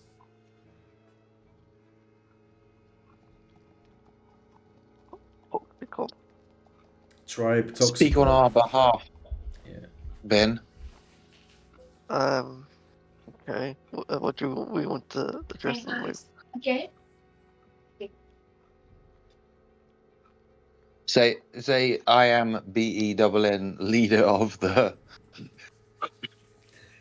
We Animal Protection I'm Society. Ben. I'm Ben. Who are you people in the desert? He repeats himself. I am Launi, leader of tribe Toxicol, and gestures to his tribe, the marauders of tribe Toxicol. And What are you doing out here in the desert, though? he says, we live here. Moving his hands, gesturing to all of them, and doing like the sign for house, just like a pyramid. And he gestures in the behind, by where they come from, in the big cloud of dust, and gestures to the points of paint across his face and the sign for worm. You believe that they follow the worm around somehow, for some reason, the migration pattern of the great worms. And he says, we came to warn you of traveling this way, but you did not listen and shot fire at my friend, who is not here. He seems to have... To be fair, you were waving weapons around and not really saying anything, so let's not start this, alright? They said God, so sassy. we were signing, please turn around, come back and speak to us, and whistling the entire time? Well, God, and the drama queens. And I say that. Can you ask if they can help us? We're kind of stuck and need to get across the desert. Okay, one of the small creatures in my group wants to ask you if you can help us. He signs how. Wave. He waves back. How can we help? Ask for a can- lift, bro. They're horse people. We could ride them. I feel like that might not be the best thing to ask. Maybe they could guide us and Yeah, maybe provide us with some water. Can you Water guide would us be to a safe place? Goes, you are in the desert. No place is safe Very helpful. until you get to the So oasis. any- Centaurs yearn. And he points to the. Centaurs yearn to be mounted. He points to the northwest. Northeast, and says the oasis is in that direction. Creach literally, as soon as he points in any direction, just starts walking that way. I will follow. I Okay. have zero trust, so I'm on my horse, imaginary. Can leave the conversation. You got your coconuts out. Yeah. With that, and seeing that you walk off in the direction, it seems like your help was done, and you guys don't need any more help, and they will start heading off in a different direction. Unless Can you you guys would spare some water? Oh, I'm so thirsty. I've got some in my bag. got a water skin if you need it. I don't know why I have that. It's empty, Because so you can have it. sensible. Oh, I got one too. And I believe that is where we leave it till next time, whereas you guys walk off Well, into the shit. desert without any water. Your camel's eaten by a giant worm out of the ground, a colossal worm, as it were, and your one perhaps hope of some water galloping off into the distance. As Yeah, but we've got 632 gold though, so you know. next time we see if you can survive the desert off the gold in Adventures. I bet we'll be hot Unpunished. enough to melt it soon enough. Yeah. And then we Can can we do drink that? it. Can we just start?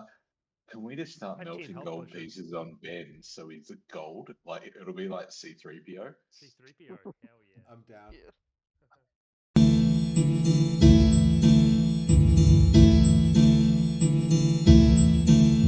In a land where the kettle boils thrice before